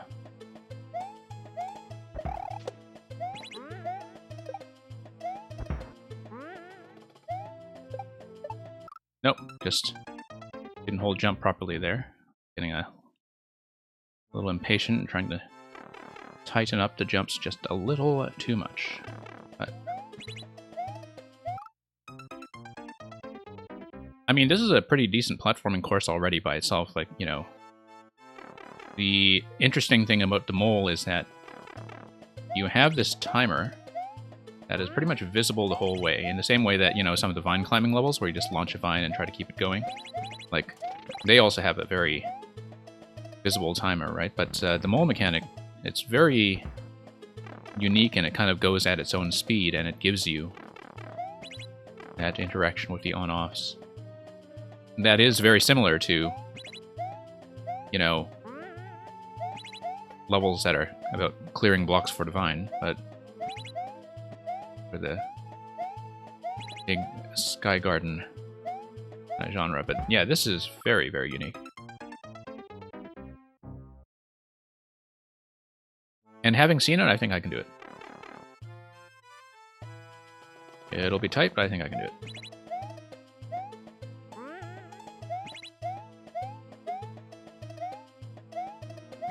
Very clear to me what the trouble spots are, like that one here. Let me just try to do the platforming all the way. I'm gonna have to do that cleanly at a minimum. Need to practice that and see what gives us trouble.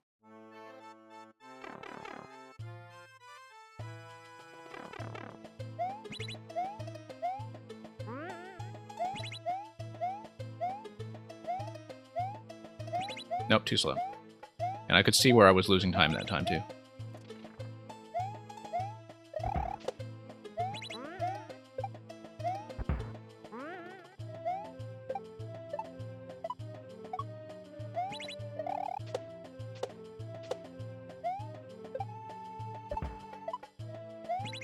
And then what? And then the mole comes up, and then what lets you jump up top? Okay. I see.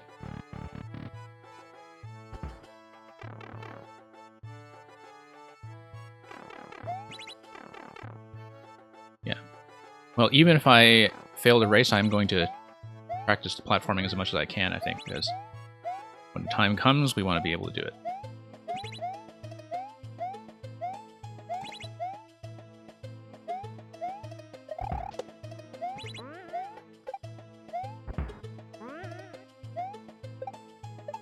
Oh, nope. I'm going to clip that on the side there.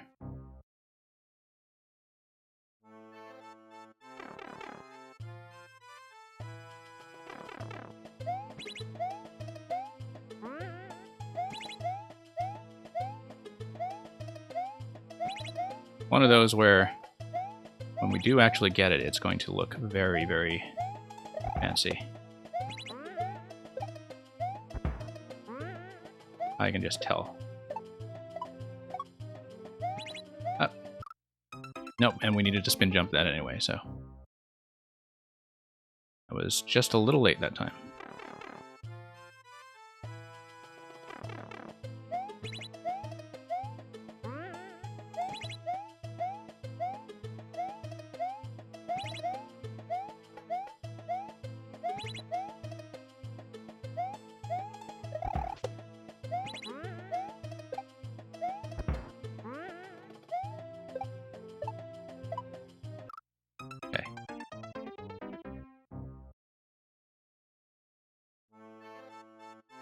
Was trying to race that thing up and got a little bit impatient with the way I was holding jumps back.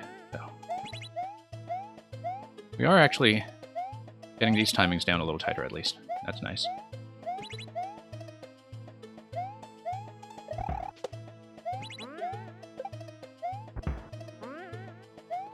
Thought I'd missed that for a moment. No, too slow.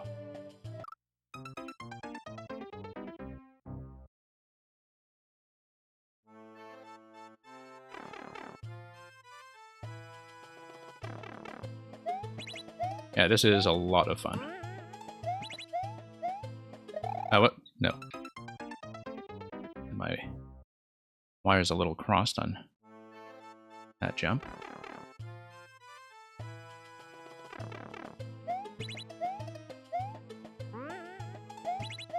Feels like I lost too much time there that time. But let's see what we can do.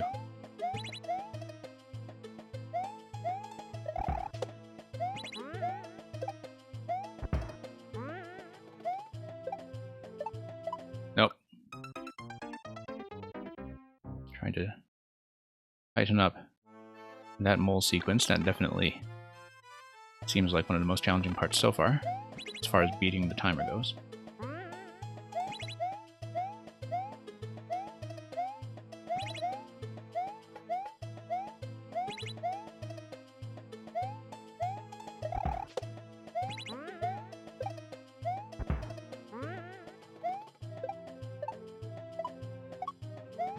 Nope, too slow.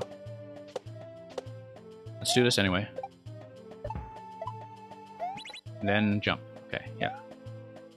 Definitely, it's landing smoothly from the bounce over the 3 consecutive moles and hitting that switch quickly. Like, that's the thing that is a trouble spot. I'm losing little increments of time early as well, so... Like, it always feels like I'm a little behind pace. I know that's not necessarily visible to those of you watching, but like after you do this level a few times, you can definitely get a feel for whether you are on pace. Caden McKenzie, you can spin jump into pokies, but it's not going to give me enough clearance. I'm pretty sure.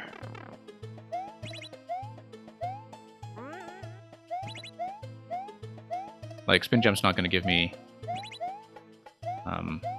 I killed the thing. Not going to give me enough height.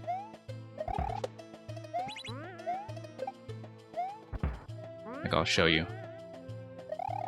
Spin jump is going to get you up to the 4th tile. Particularly when I don't have much running distance. But yeah, I think the pokies were very much tuned to prevent that from being a cheese.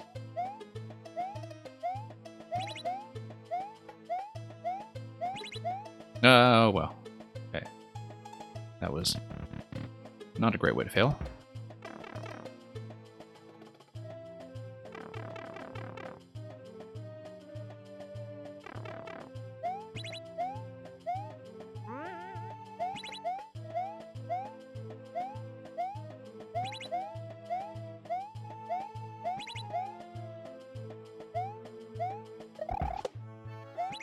Nope. Lost a bit of time on that turnaround there. I definitely feel I was behind pace. Slid a little bit too far when I was trying to turn back. And that is enough of a problem. Make a difference with the timer as I get up to the mole segment. No, just mess that up. Okay. To duck safely right underneath that guy. The mole, after all, is my partner in this affair. We need to escort our friend all the way up so we can bounce on his head. Because that's what friends are for.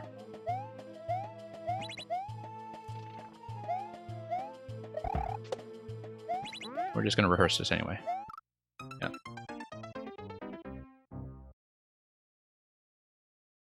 Yeah, I feel like if I can beat the timer on the mole segment, the rest of it should proceed pretty smoothly. It's really just a 1 segment that I'm worried about at this point. Ah, miss. Total miss. But we'll do it. Yeah, short bounce, like a nice crisp bounce off the 3rd mole. I was losing too much time on the landing after the 3rd mole. And that seems very clear to me now. But I need nice high bounces on the first 2.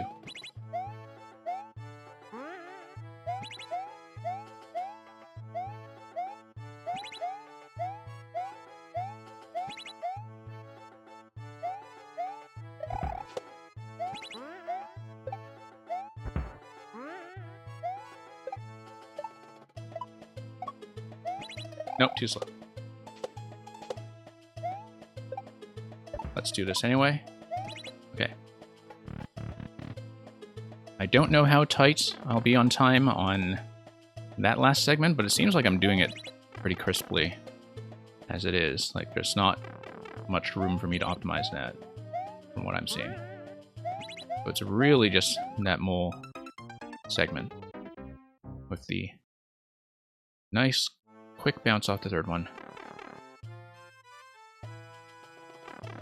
Feels like we are close.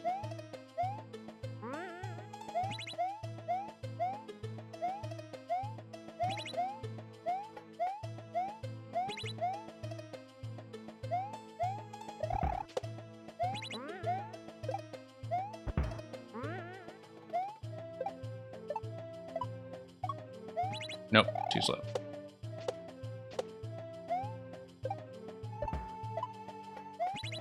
Yeah, and I definitely see that off that bounce off the moles just now that we need probably a bit of improvement there. Nope, no cheese here.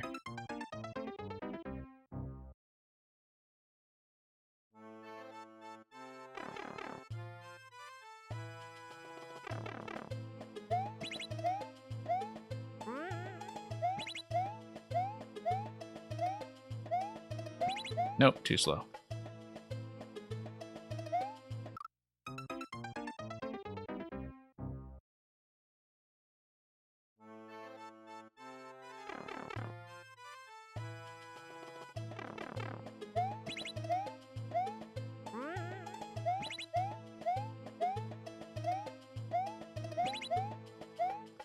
Oops.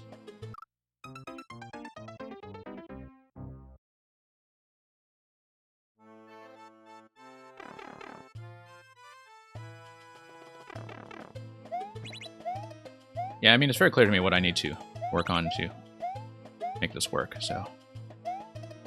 Not too slow there. Okay. We've practiced the extent of the platforming enough at this point that I think I will now want to go to the reset doors to save time.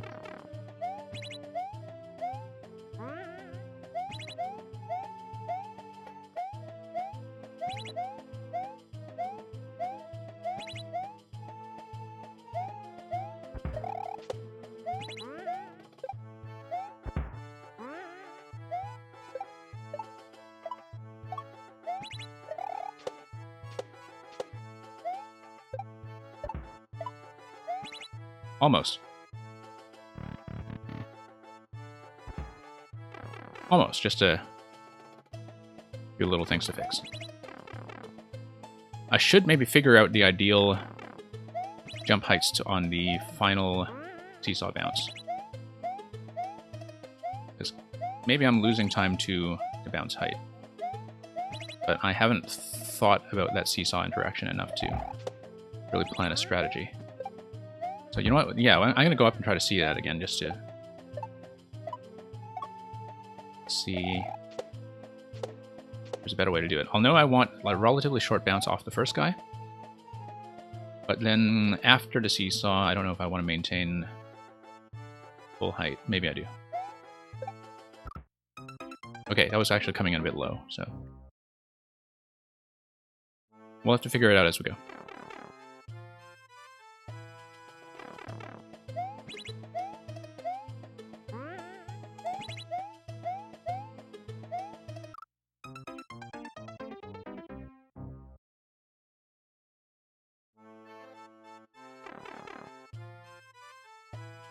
Yeah, it feels like the timings on this whole level are actually just right in terms of feeling like there's a bit of an escalation of difficulty where everything feels just a little bit tighter than the last. And there are always just very precise improvements that you can make.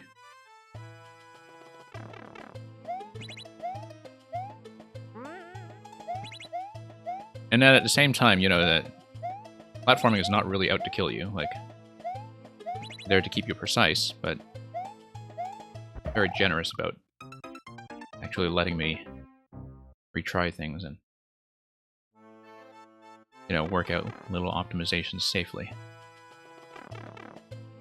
Oh, miss, miss, miss. Total miss, look at that.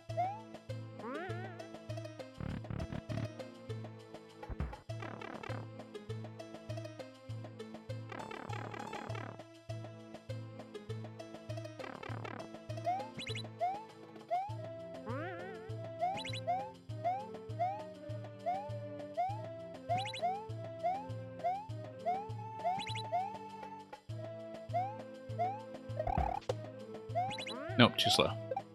Wonder how I lost that much time there, actually.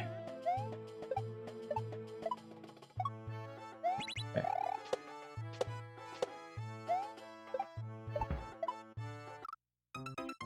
Okay, I do want slightly higher bounces. Maybe not a full bounce, but slightly higher bounces on those two. Actually, no, I want a high bounce on the first one and a slightly lower bounce on the second one, because I'll have enough height.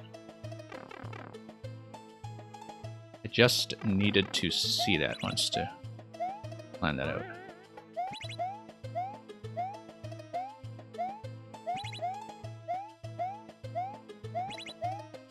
I feel like I might be a little bit behind. But let's hope I'm wrong.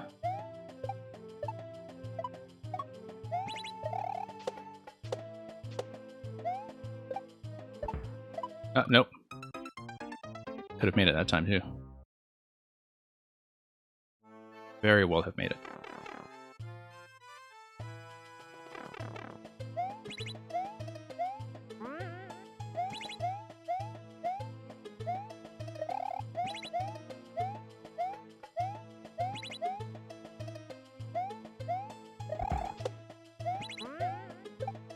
Oh, whoa, whoa. I don't know how I slipped there and missed that jump. We are close.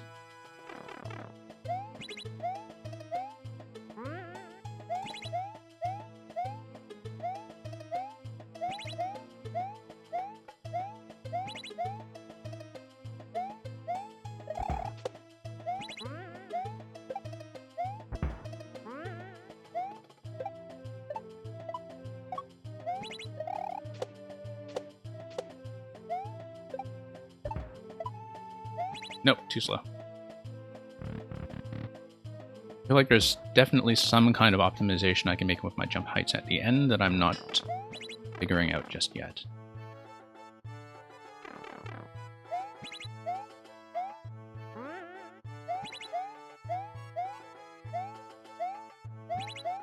But we just need to see it cleanly a few times, so we get it. I may just be losing too much time in general earlier on in the level. It's kind of interesting that if I had seen that bounce coming just now, I probably could have made that timing and gained a lot of time, in fact. I don't really trust myself to do that kind of deflection reliably, so I'm not going to depend on that as a strategy. But that does suggest an interesting method for tightening this up even further.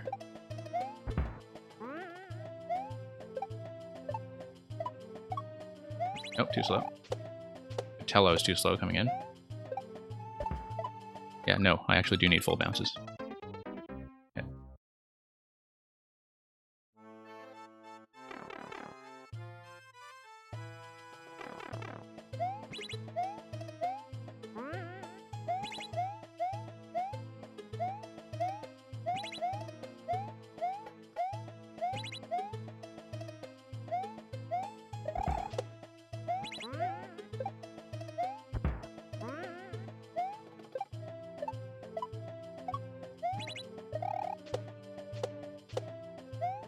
Oh, we just totally missed that.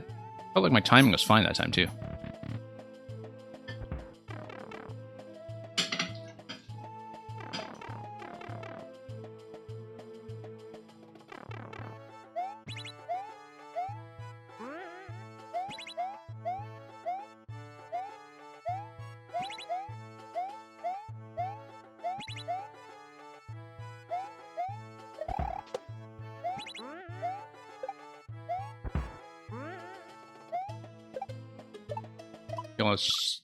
Yeah, that felt a little slow. The attempt before that one, I just completely missed the final jump to the seesaw. That felt like I was ahead of the clock a bit relative to my other attempts. I just need to recreate that somehow. Whoops. Kind of jumped into the corner there.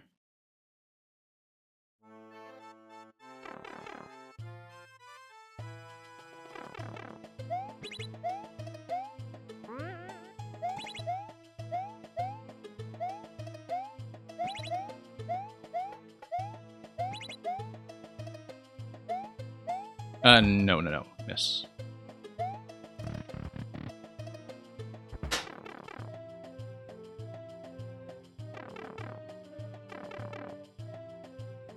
Yeah, we've been on this one for a little over half an hour, but I'm close enough that I do want to finish it. So, those of you queued after, thank you for standing.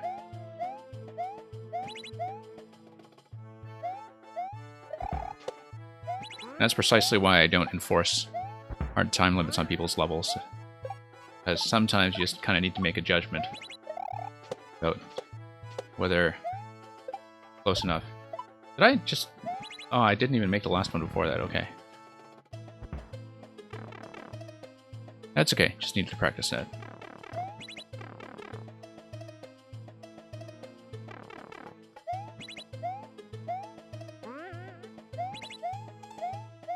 Nope, tried to tighten that up a little too much. I do like little things like that pokey placement in terms of keeping you on your toes and making sure that still getting some regular platforming jumps in.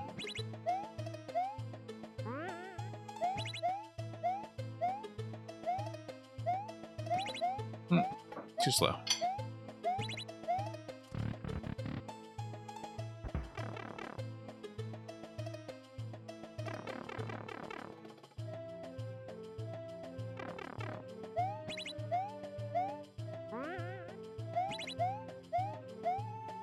Feels like I'm actually losing a bit of time on that trampoline itself. Just taking too long to fall off of it.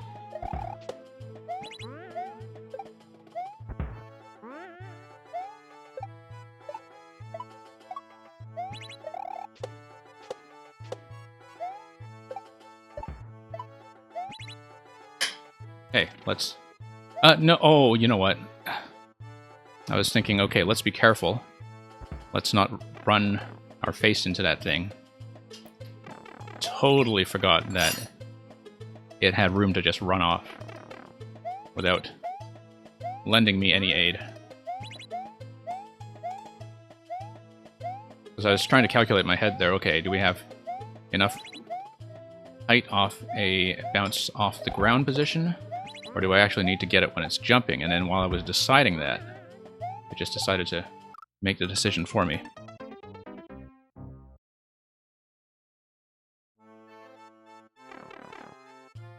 Because I was kind of mentally working out, like, do I need to jump on it when it is jumping? And, gotta reset.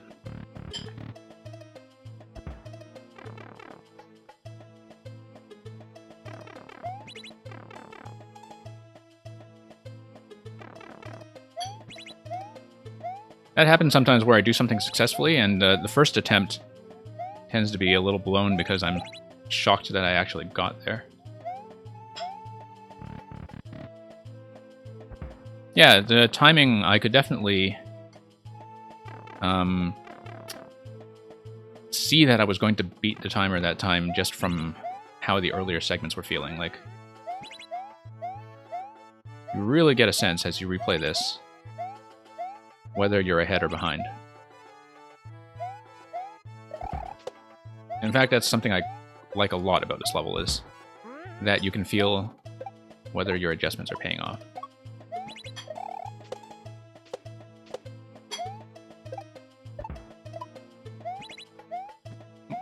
No, too slow. Hey, Marcos. Hope you managed to stick around to see yours. It's been a while since we played one of yours. So hope you stick around.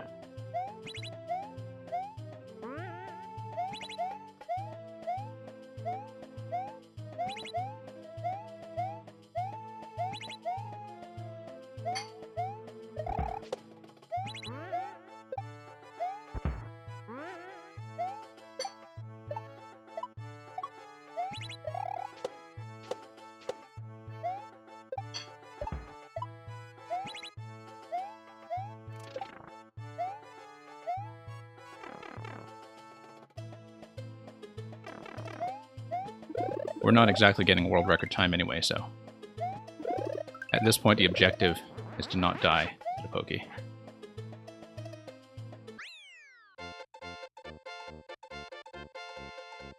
Well, Kimmy 767 rather. That was an excellent idea. I see that this is a mild west. I am going to see what the clear rate is like on your harder version.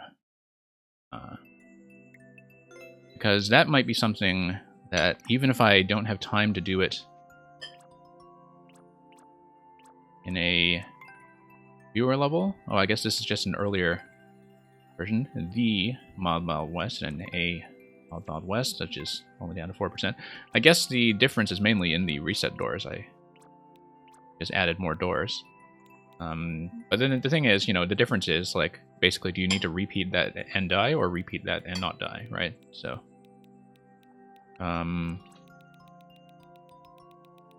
yeah, I'm glad I got to see that. Hopefully you are glad you got to see that. But that is a fun idea. I haven't seen that very much, except for things that are so speedrun dependent that you're not even paying attention to the mechanic. But like with a level that is exclusively about that mechanic, I think that was very well laid out. Caden, are you still here? Yeah, I guess the final section, that would make a big difference. Well, I mean, it would take more attempts and a little more tightness earlier. On the clear attempt there, I definitely felt like I was ahead of the timer. Like, I felt pretty confident even 1 or 2 segments before that. Now, Caden was hanging around like all day. I don't know if they left us. Twitch seems to think so. I'm just going to bump them down 1 spot.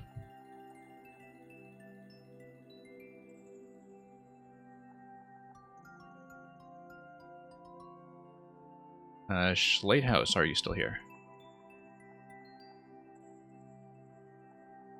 And yeah, Kimmy, if you want to submit me something else, like, I think some others ahead of you might be offline anyway, so I'll go through the queue and check. But it may be that our queue is technically empty. If everybody just kind of deserted us. So feel free to queue something else. I might be able to play it right away. But I'll just tag these people first. I think Schlatehouse is gone. And Caden, last call. Mario Maker 5? Well, I guess we'll eventually get to Mario Maker 5. You count some of the very substantial patch content. Let me remove some of these. And yeah, Flavian, you might actually be next because, like, I think a number of people went offline. So, yeah, Kimmy, I don't know if we'll still be on at that point, like, but we might be depending on how quickly things go. Usually around this time I start closing submissions, but right now we're practically empty because we've been getting through some before you fairly quickly. So if you're back in half an hour, I may still be able to take one last submission, and I might not, but we'll see how we're doing for time. Now, Marcos does have a way of dropping codes and leaving. So, Flavian or Flavio, one of the two, you will probably be the actual next person.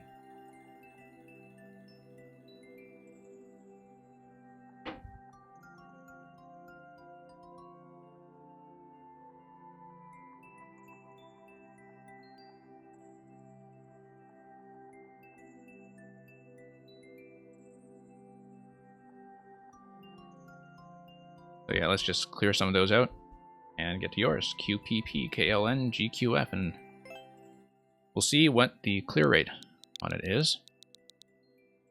Of course, I will usually be pretty generous about my time, especially when the queue is short. That'll just give me a sense of How quickly this will go? About 10%. Okay, the red pipe is not producing mushrooms anymore. Your job is to fix this. Well, let's fix it. Cascade Chasm. A lot of people decided, I guess, not to stick around to see me beat the mole timer in the previous level, which is unfortunate because I think that was pretty fancy to watch. That does happen sometimes. And that's fine, it just means I get to play more levels by the people who are still active. Whoops. I've got to get back into a more relaxed traditional mode after all the other levels I've been playing today. I've seen very few that are kind of back to something that actually kind of feels like standard Mario, and so this comes at a very nice time. I think it's a perfect level to kind of wind down with. Although, as you can see, I mean, the thing about Mario Maker in general, and I'm not the first person to point this out, is that the pipe timings all feel much slower than in actual mainline Nintendo Mario. And I can see why. Like, it's partly for fairness, but it does mean that for fast players, you die to pipes all the time because, you know, things like the munchers just take forever to come out. Show you where they are. Like this guy here. Okay. Mushroom. That's not a problem with your level, of course. That's just, you know, a quirk of Mario Maker being what it is. It's funny because we just spent so much time dealing with moles, and here they look so innocent again. I wonder if this is like a P-switch location or something that allows me to go up the pipe. I'm just going to leave those coins. It probably isn't, given what I've seen of this level so far. But okay, I guess it probably isn't. But I tend to check pipes anyway.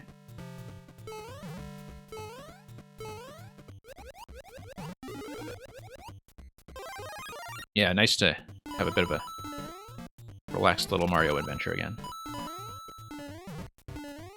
I guess the only thing is that, like, a lot of these...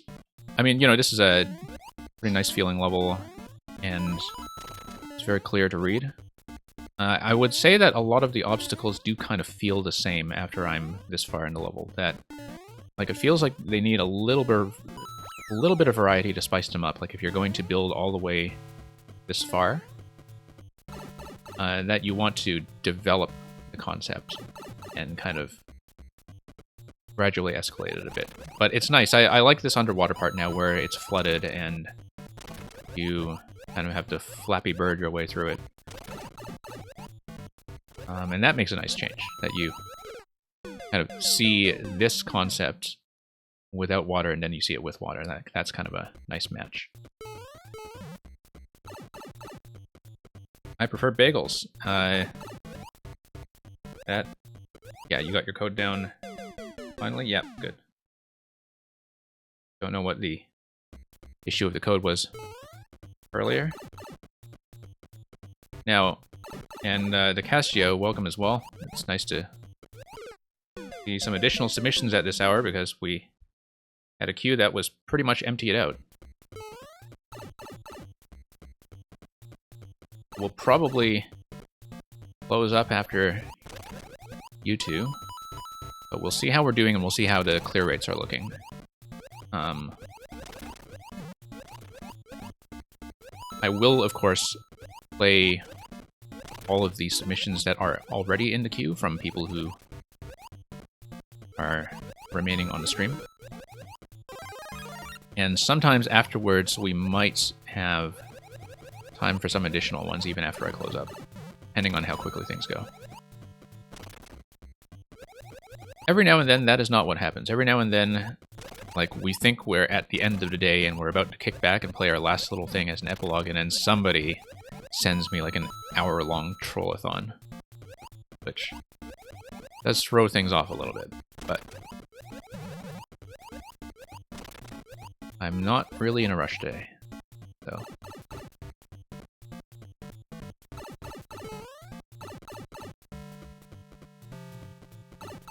Yeah, I'm not really somebody who prefers it when the fish is served with bones, but hey, you know, sometimes they make for interesting platforming obstacles that don't get too stuck in your throat.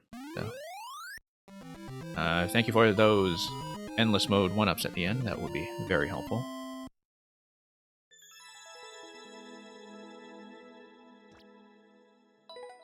So yeah, nice level. It's nice to have a traditional experience like that just to break things up. And the red pipe is not producing mushrooms anymore, and we did in fact fix it at the very end. So I prefer Bagels. Thank you for the follow. And I'm glad we actually took the time to grab some 1-ups from the fixed pipe. We'll mark that as a win. And Flavio or Flavian, we are totally able to take one more from you if you want to submit, I hope. I may close up submissions soon. What I'm going to do is I'm going to look at the next clear rate first, just to get an estimate on how long you think will take. And I may shut the queue for submissions soon. So, just so people are aware.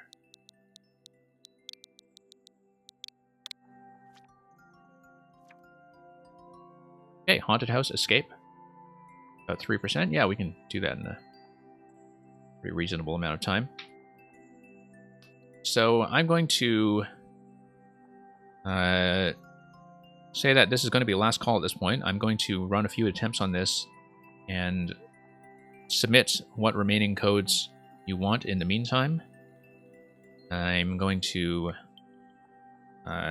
do a few attempts to close the queue after that, and if we get through everything quickly, I'll reopen. If I don't get through everything quickly, then I'll just make sure I get through what is already here. So Yoshi hears voices. Let's escape from this spooky house. Ghosts. Yoshi, run. Looks like we have a 20-second record on this, so it'll be something pretty speedy.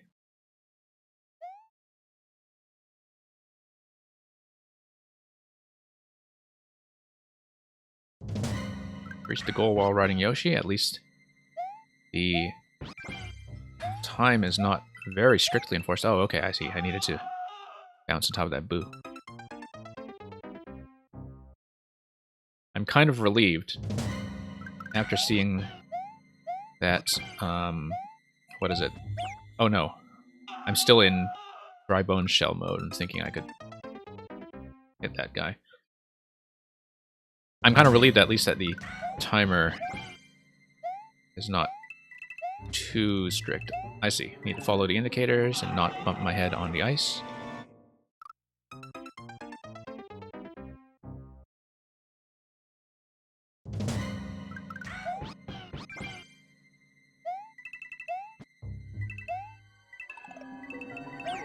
Yeah. As long as I don't stay on the platforms too long, it looks like the fire is pretty safe and is mostly there to guide my way as a lighting system. We'll just keep that in mind. Oh. Need to be a little more precise, though, about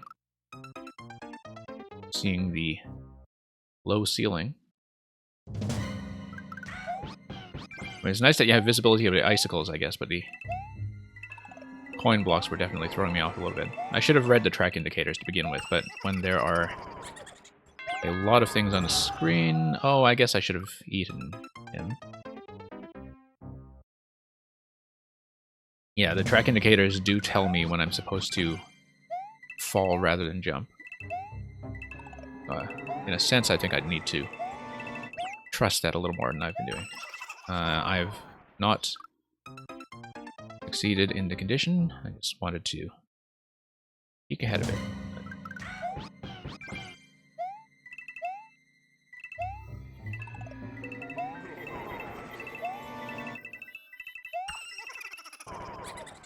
Nope, needed to eat him.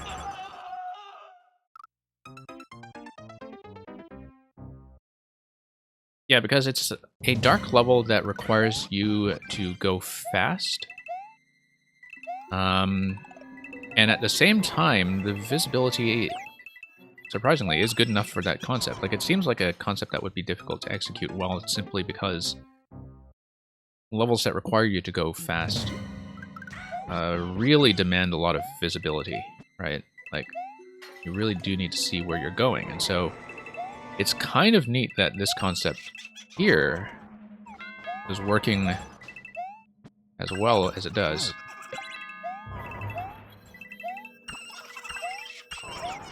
Nope, we were a little low on that. We're just about there. Just lost Yoshi right at the end.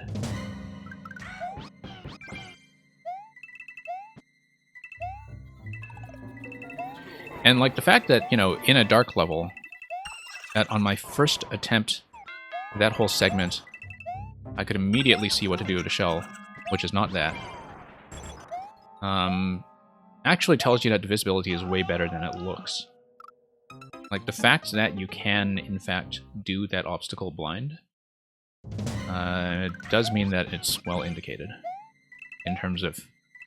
Like, intuitively, you know the shell spit's going to come at some point. You know you're going to have to do it. But the arrow placement and the coin placement, whoops, is just generous enough to let you react.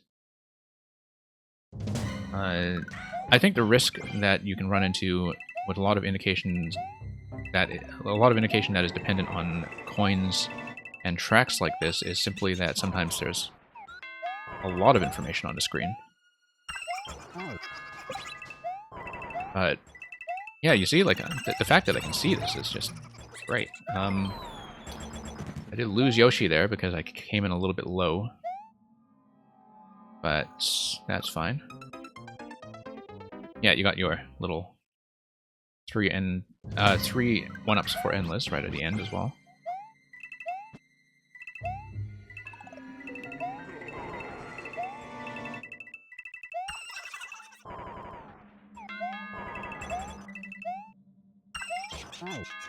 That might have just been a positioning issue on my part. And there we go.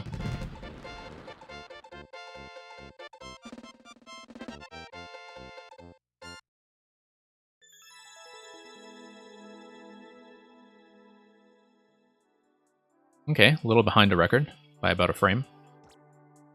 But I think I know where some of that imprecision was coming from, so... I'll mark that as a win.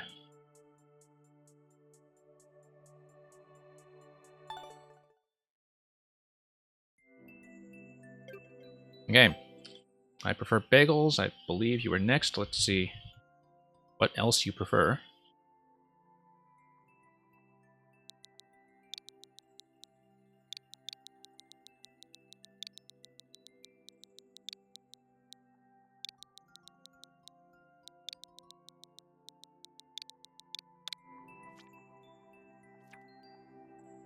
Super Skyzo. Double. No clears yet. Okay. At this point, because this might be something that we'd want to work on for a bit,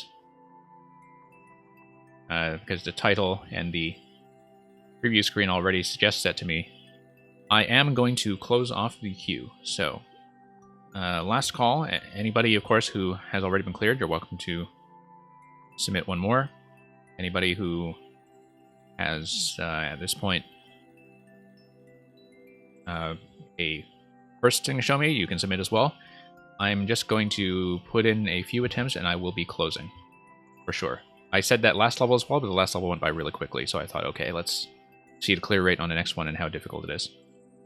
Eagle Eye Moderation, thank you for your creator code. And for your courage in signing up to be after what might be a Long Kaizo level. We'll read it for a few attempts and we will close. Not that bad? Okay, good. Reach the goal after grabbing at least 250 coins. Whoops. I was reacting to the thwomps. I know it's a P-jump there. I know how to do that.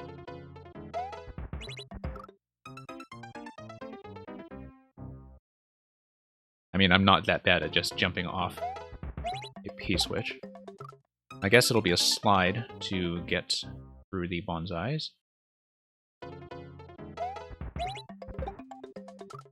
Just need to tighten that up a little bit.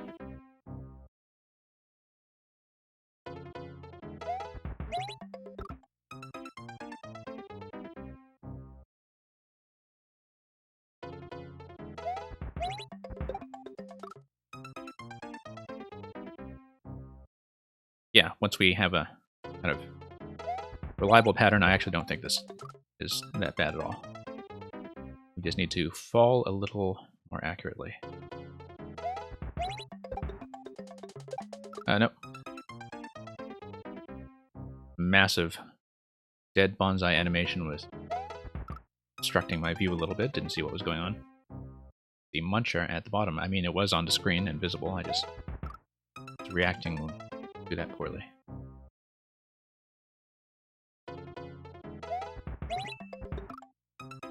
Huh, I actually had not seen that block there. Okay, I have not seen that Panga level, so... okay, no, I needed a spin jump. And I should have seen that.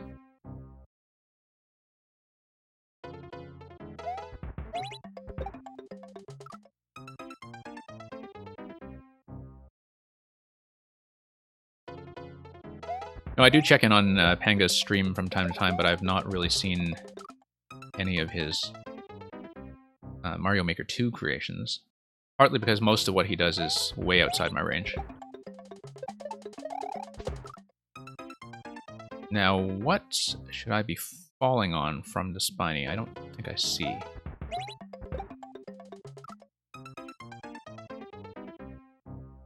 No, it's okay. I don't necessarily need to see the clear video. Like, it's... I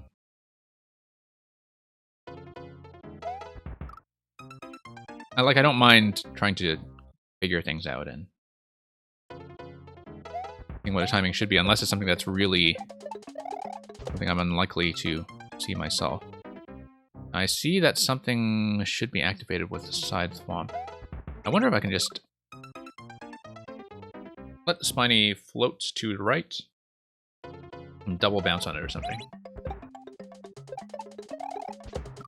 Yeah, like a kind of a short little spin jump. Let it float to the right, do a second spin jump on it, get up to the platform, and then deal with the side thwomp. I need to not go that far to the right, though. I need to go up straight, fall back in, and... yeah, that's the right idea. I just need to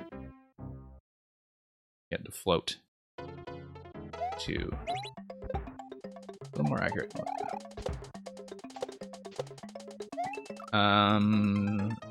Okay. Oh, I see what's going on with that bonsai there.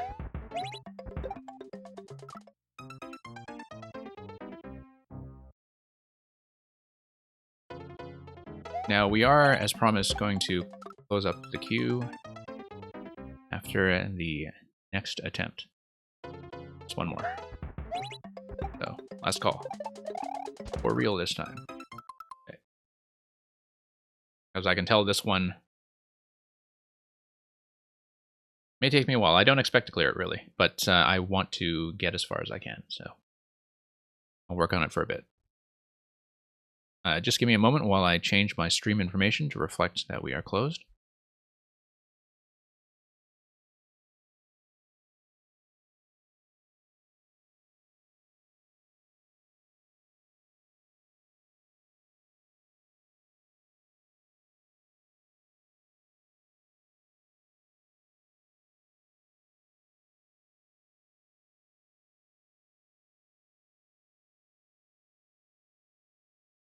And let's continue.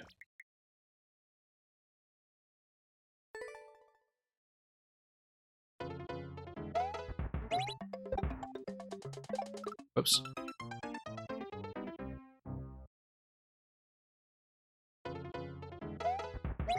Still thinking about how that platform ahead is going to work. No, there is a row of invisible blocks. Whoops.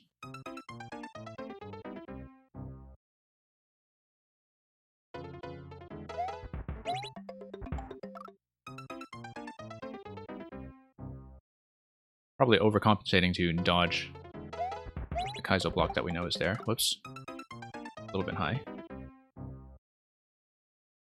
On that jump.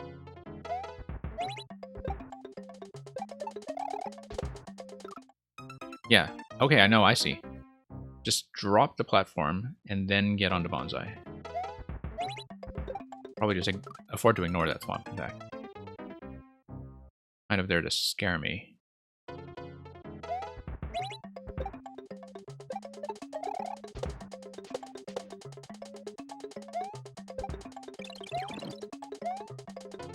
Oh, I see. Okay, okay. Spin jump on a swamp, grab the P, or maybe I need to jump onto P.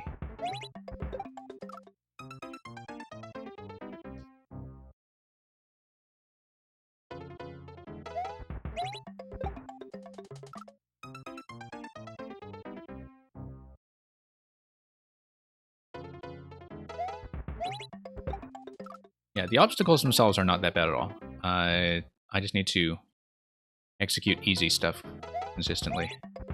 Like, that stuff is not hard. It's just being consistent about every segment in a row. That kind of makes the difference between, you know, players who are a little more experienced in this format. And as you say, it is doing the Skyzo level twice. And doing it twice, like grabbing this 50 coin here. Oh, grabbing the 50 coin there. I didn't even see it. Okay. But it's grab at least 2. So I feel like I don't actually need that one, because we know there are more than 2 50 coins, because it says at least 2.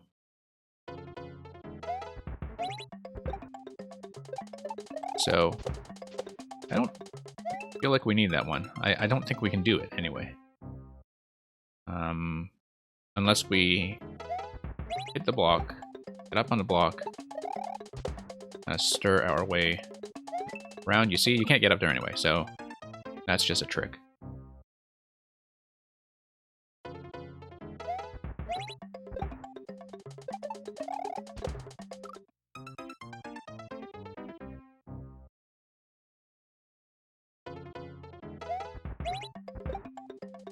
It actually doesn't feel too bad so far in terms of executing this stuff. I'm probably going to run into stuff I can't do well later, particularly if there's some, you know, shell throw tech. And I saw in the cover image that you do have some of those track indicators for things like object throws, and that's the stuff that I tend to struggle with a little bit more. Okay, we didn't hit that last time. We just need a slightly better arc.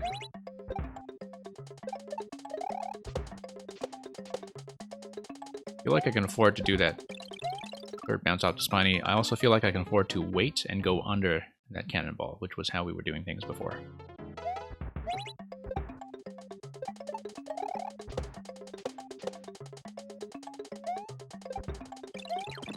Oh, remember that thing is there. Take a nice, gentle arc. Whoops.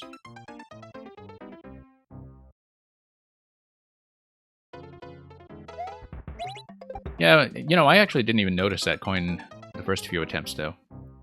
And once I noticed the clear condition and how it said at least 2, I was thinking that that was probably unnecessary, because at that point I'd already hit the invisible Kaizo block there once, I think. So it is a devilish troll, but it's one where, you know, you just kind of see it once and forget about it. So, no big deal. I need to clean up my timing there. I know for a fact that on a previous attempt I was able to sneak under that. Gotta get my landing a little bit cleaner over here as well. You get one when you beat the level the first time, and you get a second coin when you beat it the second time. That's what I assumed when you told me that it was repeating this twice.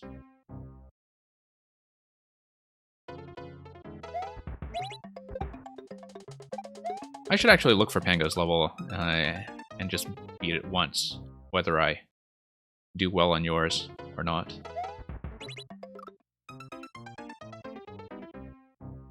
Because compared to what I associate with Panga levels, yeah, this actually does feel very relaxed. You know, relative to his usual stuff in terms of the amount of momentum and precision that it requires. The amount of watching moving objects. Easiest SMM2 level? Yeah, I can tell. I can absolutely tell. Like I said, I have not really caught up on his SMM2 stuff at all. But as I often say to people in the stream, like, once you start streaming Mario Maker, you have much less time to watch it. So, like, I'm completely out of touch with what the really big streamers, you know, Barb and Boo and so on, are doing these days.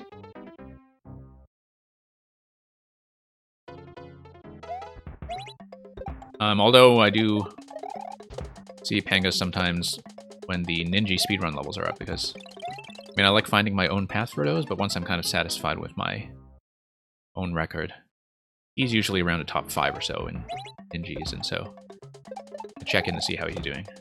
What kind of madness I missed in my own route. Okay. I see. I don't need to bump that because, yes I do, because I need to grab the P-switch before this P-switch expires. No, need a spin jump.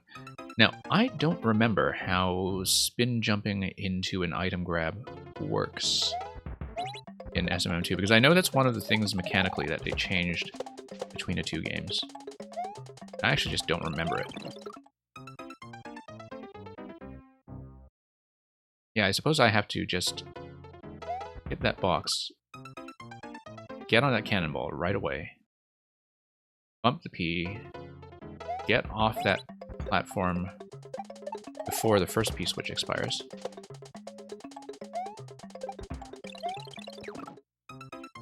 Yeah, so I'm actually a bit slow.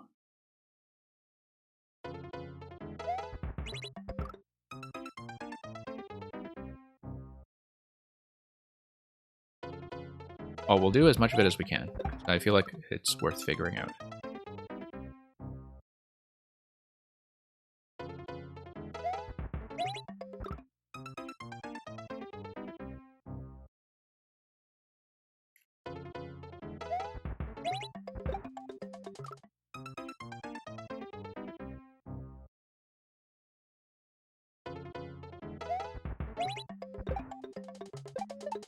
No, forgot to spin jump. I need to not fail onto easy stuff, as I've said before. We know how to do this part. We know how to do it. We just need to do it. I feel like maybe the third bounce slows me down too much. Like at that point, the cannonball's already going to be on the screen, and so I think second bounce off the spiny is what we want. Third bounce, probably losing too much time. We'll see. I haven't really mapped out the distances there. Yeah, second bounce. Missed.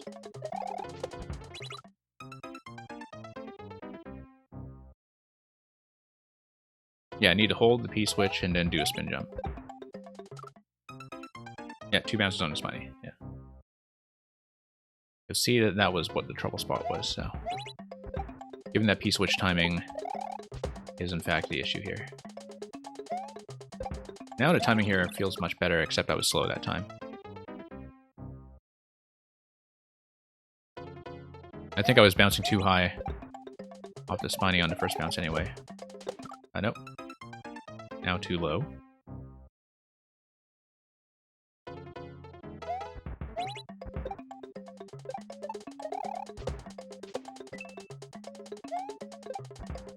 Whoops.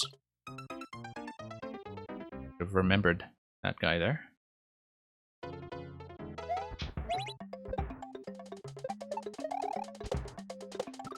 Coming in a little too low there again.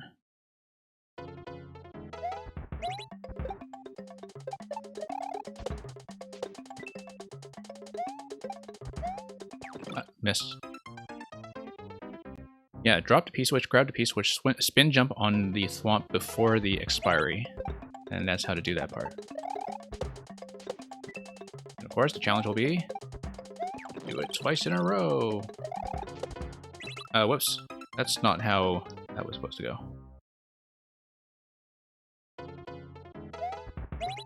Should have picked that up out of midair. Wouldn't obstruct. That should still leave me enough time to actually get off those blocks and on to...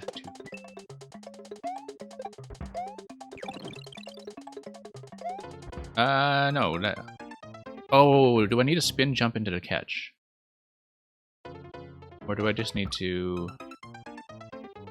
I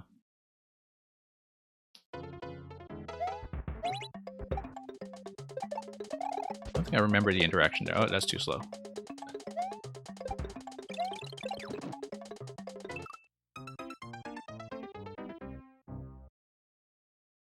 Don't pick it up, just step on it. Yeah, yeah, that makes sense.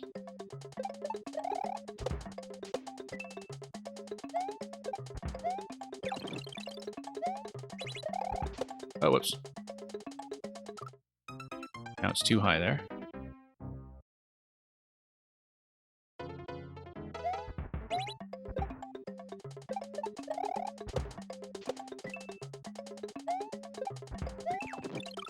After a while, you just get accustomed to having to pick up items whenever you can. Oops.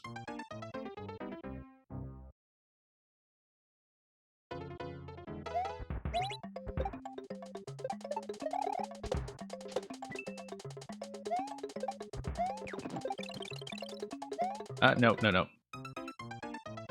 Should have let go of the run button there.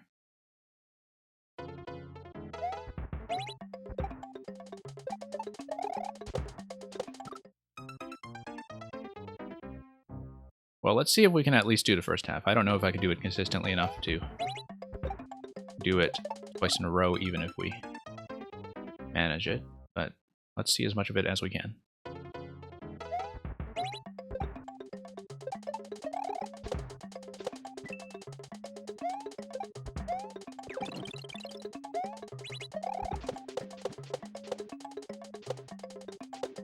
Oh, okay.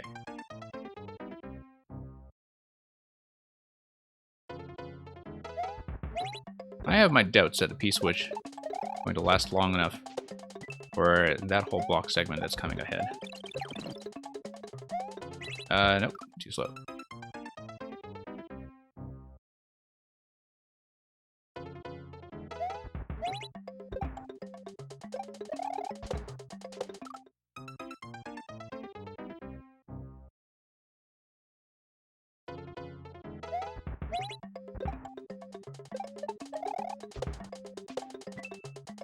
Okay, lower this. Jump.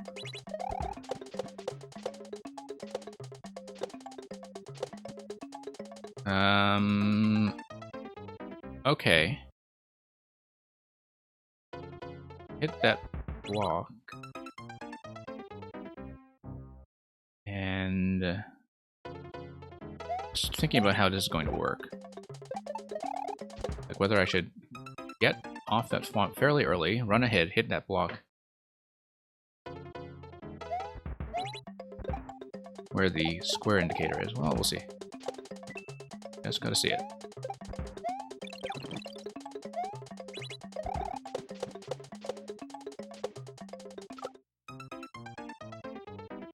Yeah, I feel like my timing was kind of off with that whole firebar segment. Should have gotten ahead just a little further.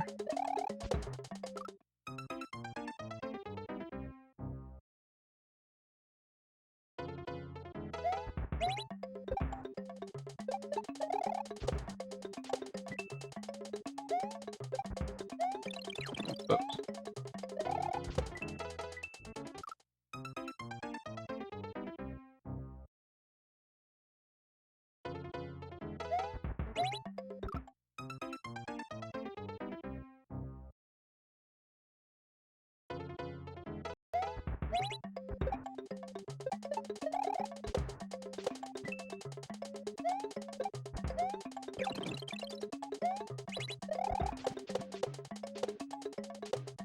We totally had the right timing that time. We just weren't careful about the spikes.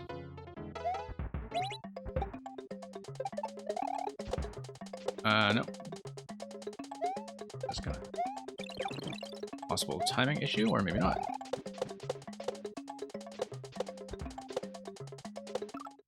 Yeah, the thing about being slightly off in timing when it comes to triggering any segment is that the fire bars will show you no mercy. So, maybe the third bounce there totally is a liability, even if it's short. I'm not intentionally doing that third bounce, by the way. Just kind of an emergency recovery.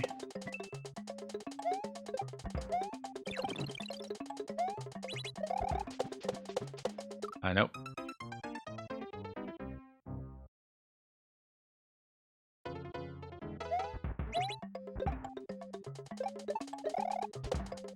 Oops. Okay. Fine, we were covering some time there to get that set up to go, but yeah, it looks like the timing does have to click with the fire bars just right. That's the main thing I'm concerned about, because fire bars, I think, acting as ground blocks, they should be globally loaded in and timed that way. So, swap timing, I'm going to add a bit of variance to this. Like, see there? Timing was slightly different every time. I probably could have made it with the timing I saw there. I just a little bit of trouble reading it. Whoops.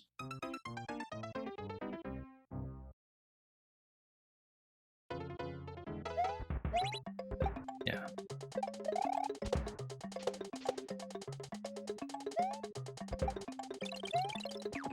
Yeah, that's wrong. Yeah, I know the clear video is available, and if it's a Panga level, like the original being a Panga level, like the thing will be satisfying anyway. No, I mean, I really don't mind figuring it out. For me, the point is not necessarily to get the clear, the point is to understand what the level is telling me, and I like that kind of problem-solving element to it.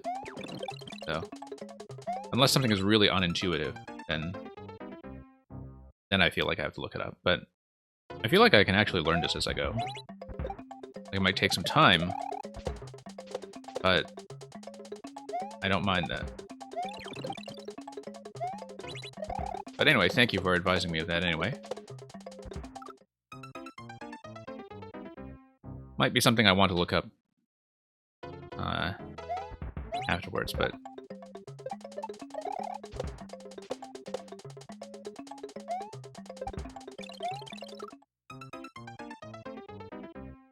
currently the stuff I'm having trouble with, it's not stuff where seeing the clear video will necessarily help. It's more of an execution problem than it is a puzzle-solving problem. I tend to be better at kind of puzzle-solving or layout reading problems than I am at the actual jumping, so...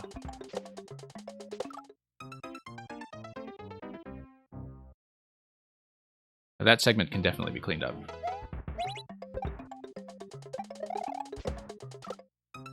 Okay. Got in there a bit faster than usual, and that was throwing me off slightly.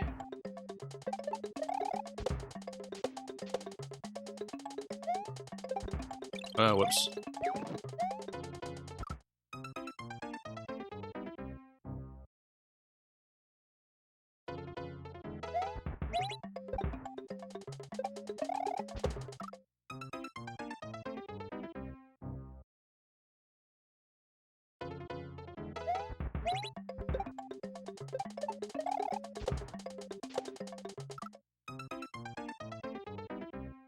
Yeah, might be one I want to come back to on my own time when I can do a bit of a longer grind on it.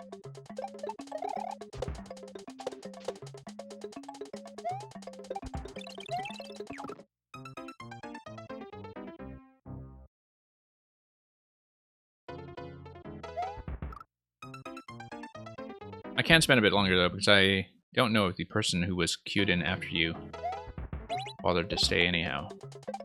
So might just wind up being the last thing I do today. This chat is telling me that Eagle Eye isn't here, but Eagle Eye, if you are here, you want to probably speak up because I might get to you first. If not, I'll just stay on this for a little longer and do what we can with it.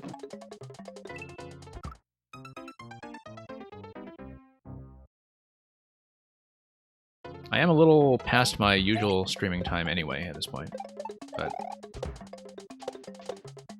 I do want to make progress. Bit slow.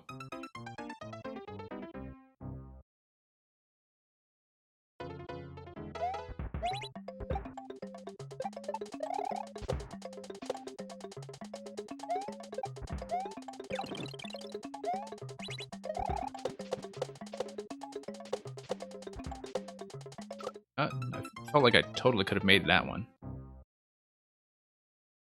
Just want to progress a bit, see how we do. I feel like it's valuable to learn this stuff anyway. Whoops.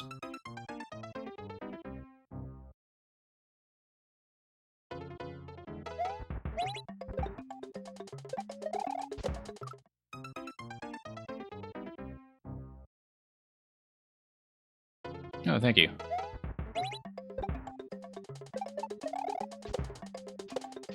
Losing a bit of time there again.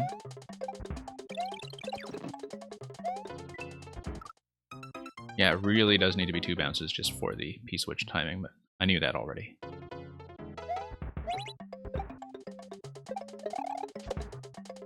And what did I say?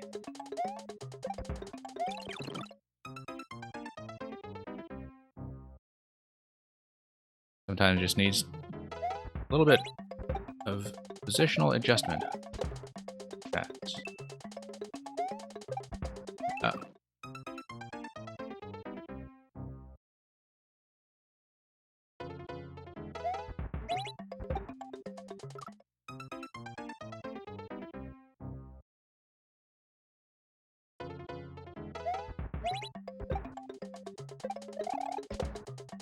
nope.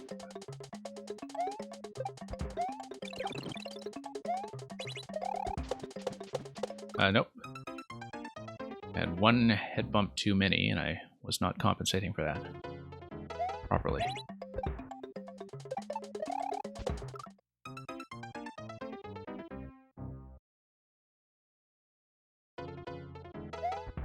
Yeah, we'll see. Even if I don't really get further, I do appreciate you sending this. Always valuable to learn some of this stuff. I just totally missed that.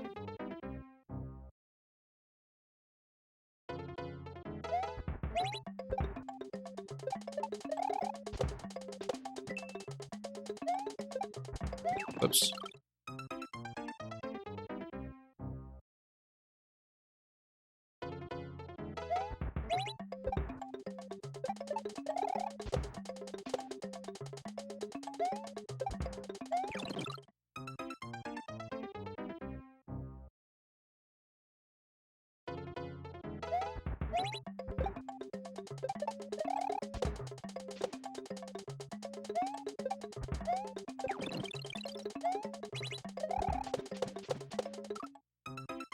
Yeah, always just adjusting a little bit late to the fact that it bumps your head against the ceiling a few times.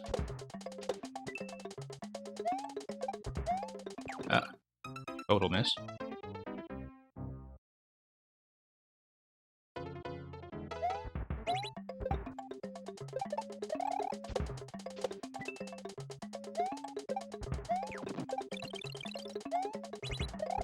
Whoa, okay, no, it just hit the P-switch on the side, I see, okay. Let's just redo that.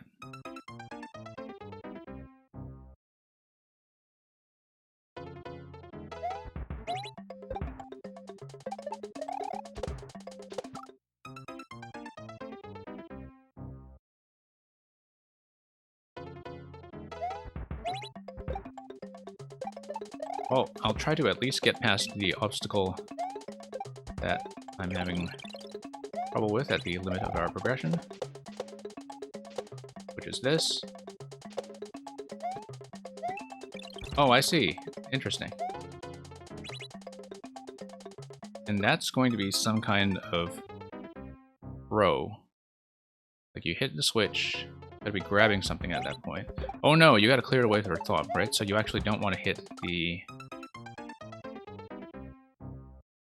yeah, you need to hit the P-switch, and the P-switch is what releases the second block in that row. You hit the first block to let the thwomp through.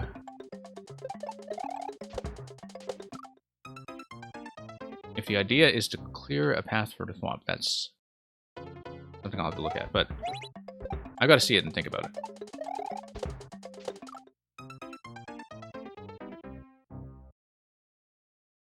I feel pretty satisfied at this point to have gotten past the firebar segment, though, so I have to call it on this pretty soon. I mean, I'm having fun with it. If I were not having fun with it, I would definitely have called it by now. But I am kind of enjoying doing this a little better every time. Well, some of it. Some of it still gives me trouble. Whoops.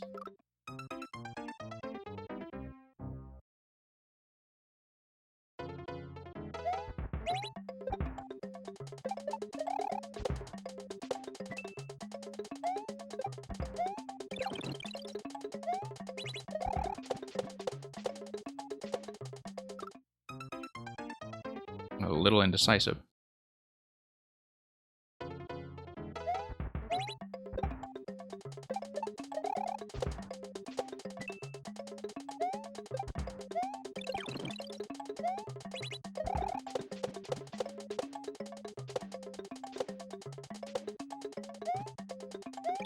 Nope.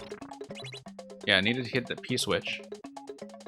Right, and then you let the thwomp go, and I spin jump on the thwomp, let it hit the on-off, and then I fall onto the platform. That's how it's done. It's hesitated a bit, but I can totally beat the thwomp through that second block. That's what allows me to do it.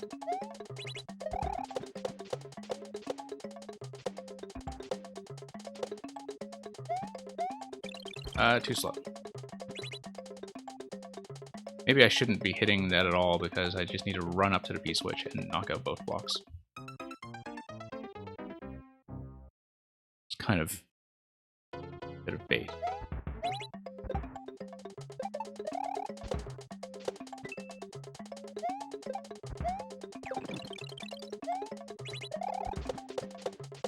Whoops.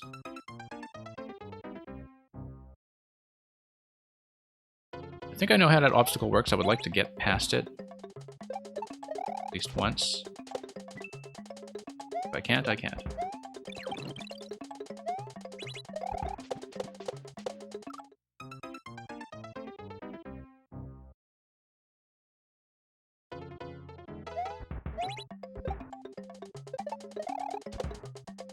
Nope.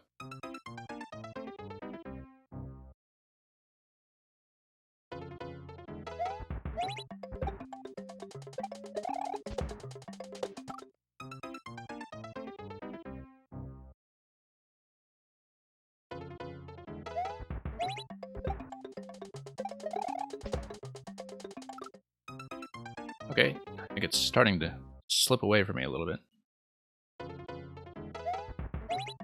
Try to get one really clean attempt in.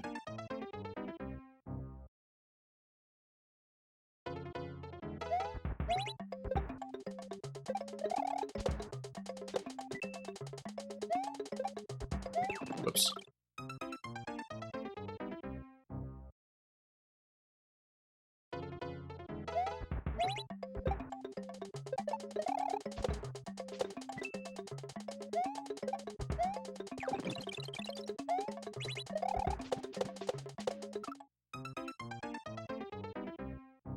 Firebar timing always feels like it's going to add a bit of variance.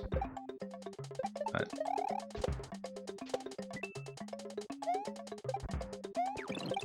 no. I mean, this is not going to do us any good, but it at least confirms that both blocks are deactivated by the second P.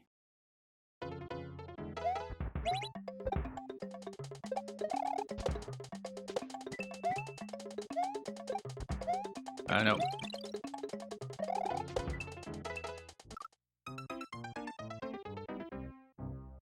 So yeah, basically if I can get past the firebar pattern, that part will be safe.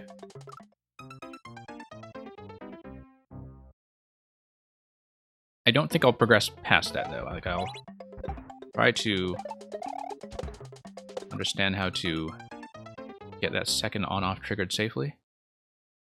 I think I know how to do that in theory, it's not in practice.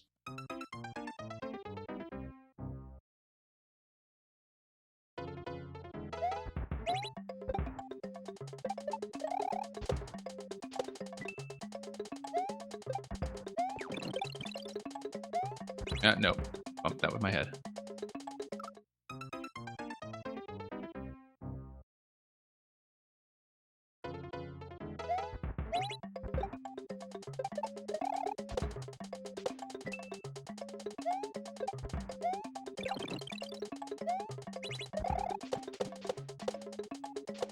Okay, firebar were actually cooperative that time.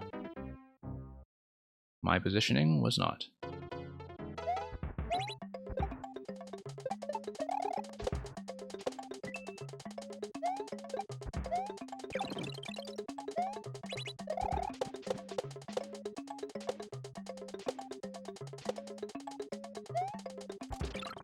No, I actually did need to hit the first one, or I just don't have time. That's kind of a bit of a race to get to that second block, or rather to get to the P. But I think that's partly because of how I'm getting into the twister. I should be diving into the twister a little lower and project it up. I don't think I will get enough attempts on this to understand that. It's going to take a little bit of work and possibly looking up that clear video to see how the twister entry goes.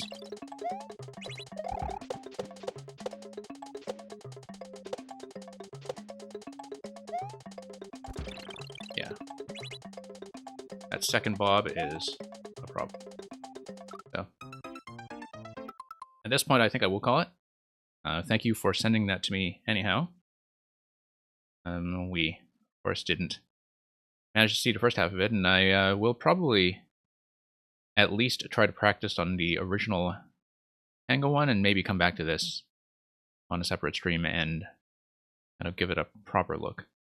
I'm going to put it as a loss for now, but I think personally I may actually come back to it. So, thank you again for the submission, and for sticking around for the stream today. At this point, we are going to close up. So we are back for more viewer levels at the same time slot on Wednesday. That will be 10 a.m. Pacific, 1 p.m. Eastern, and I believe that would be 6 British Summertime and 7 Central European Summertime. That will be the usual viewer level slot for Mondays and Wednesdays. We'll have some additional slots as well throughout the week for, just catching up on some of the uncleared levels. So that will be it for me today. I will find a stream to raid that will likely just be another Mario Maker 2 stream, although we'll see what is going on and what looks interesting. And we'll see maybe if somebody is starting up viewer levels. On my side, that'll be all, and have a good day. Thank you.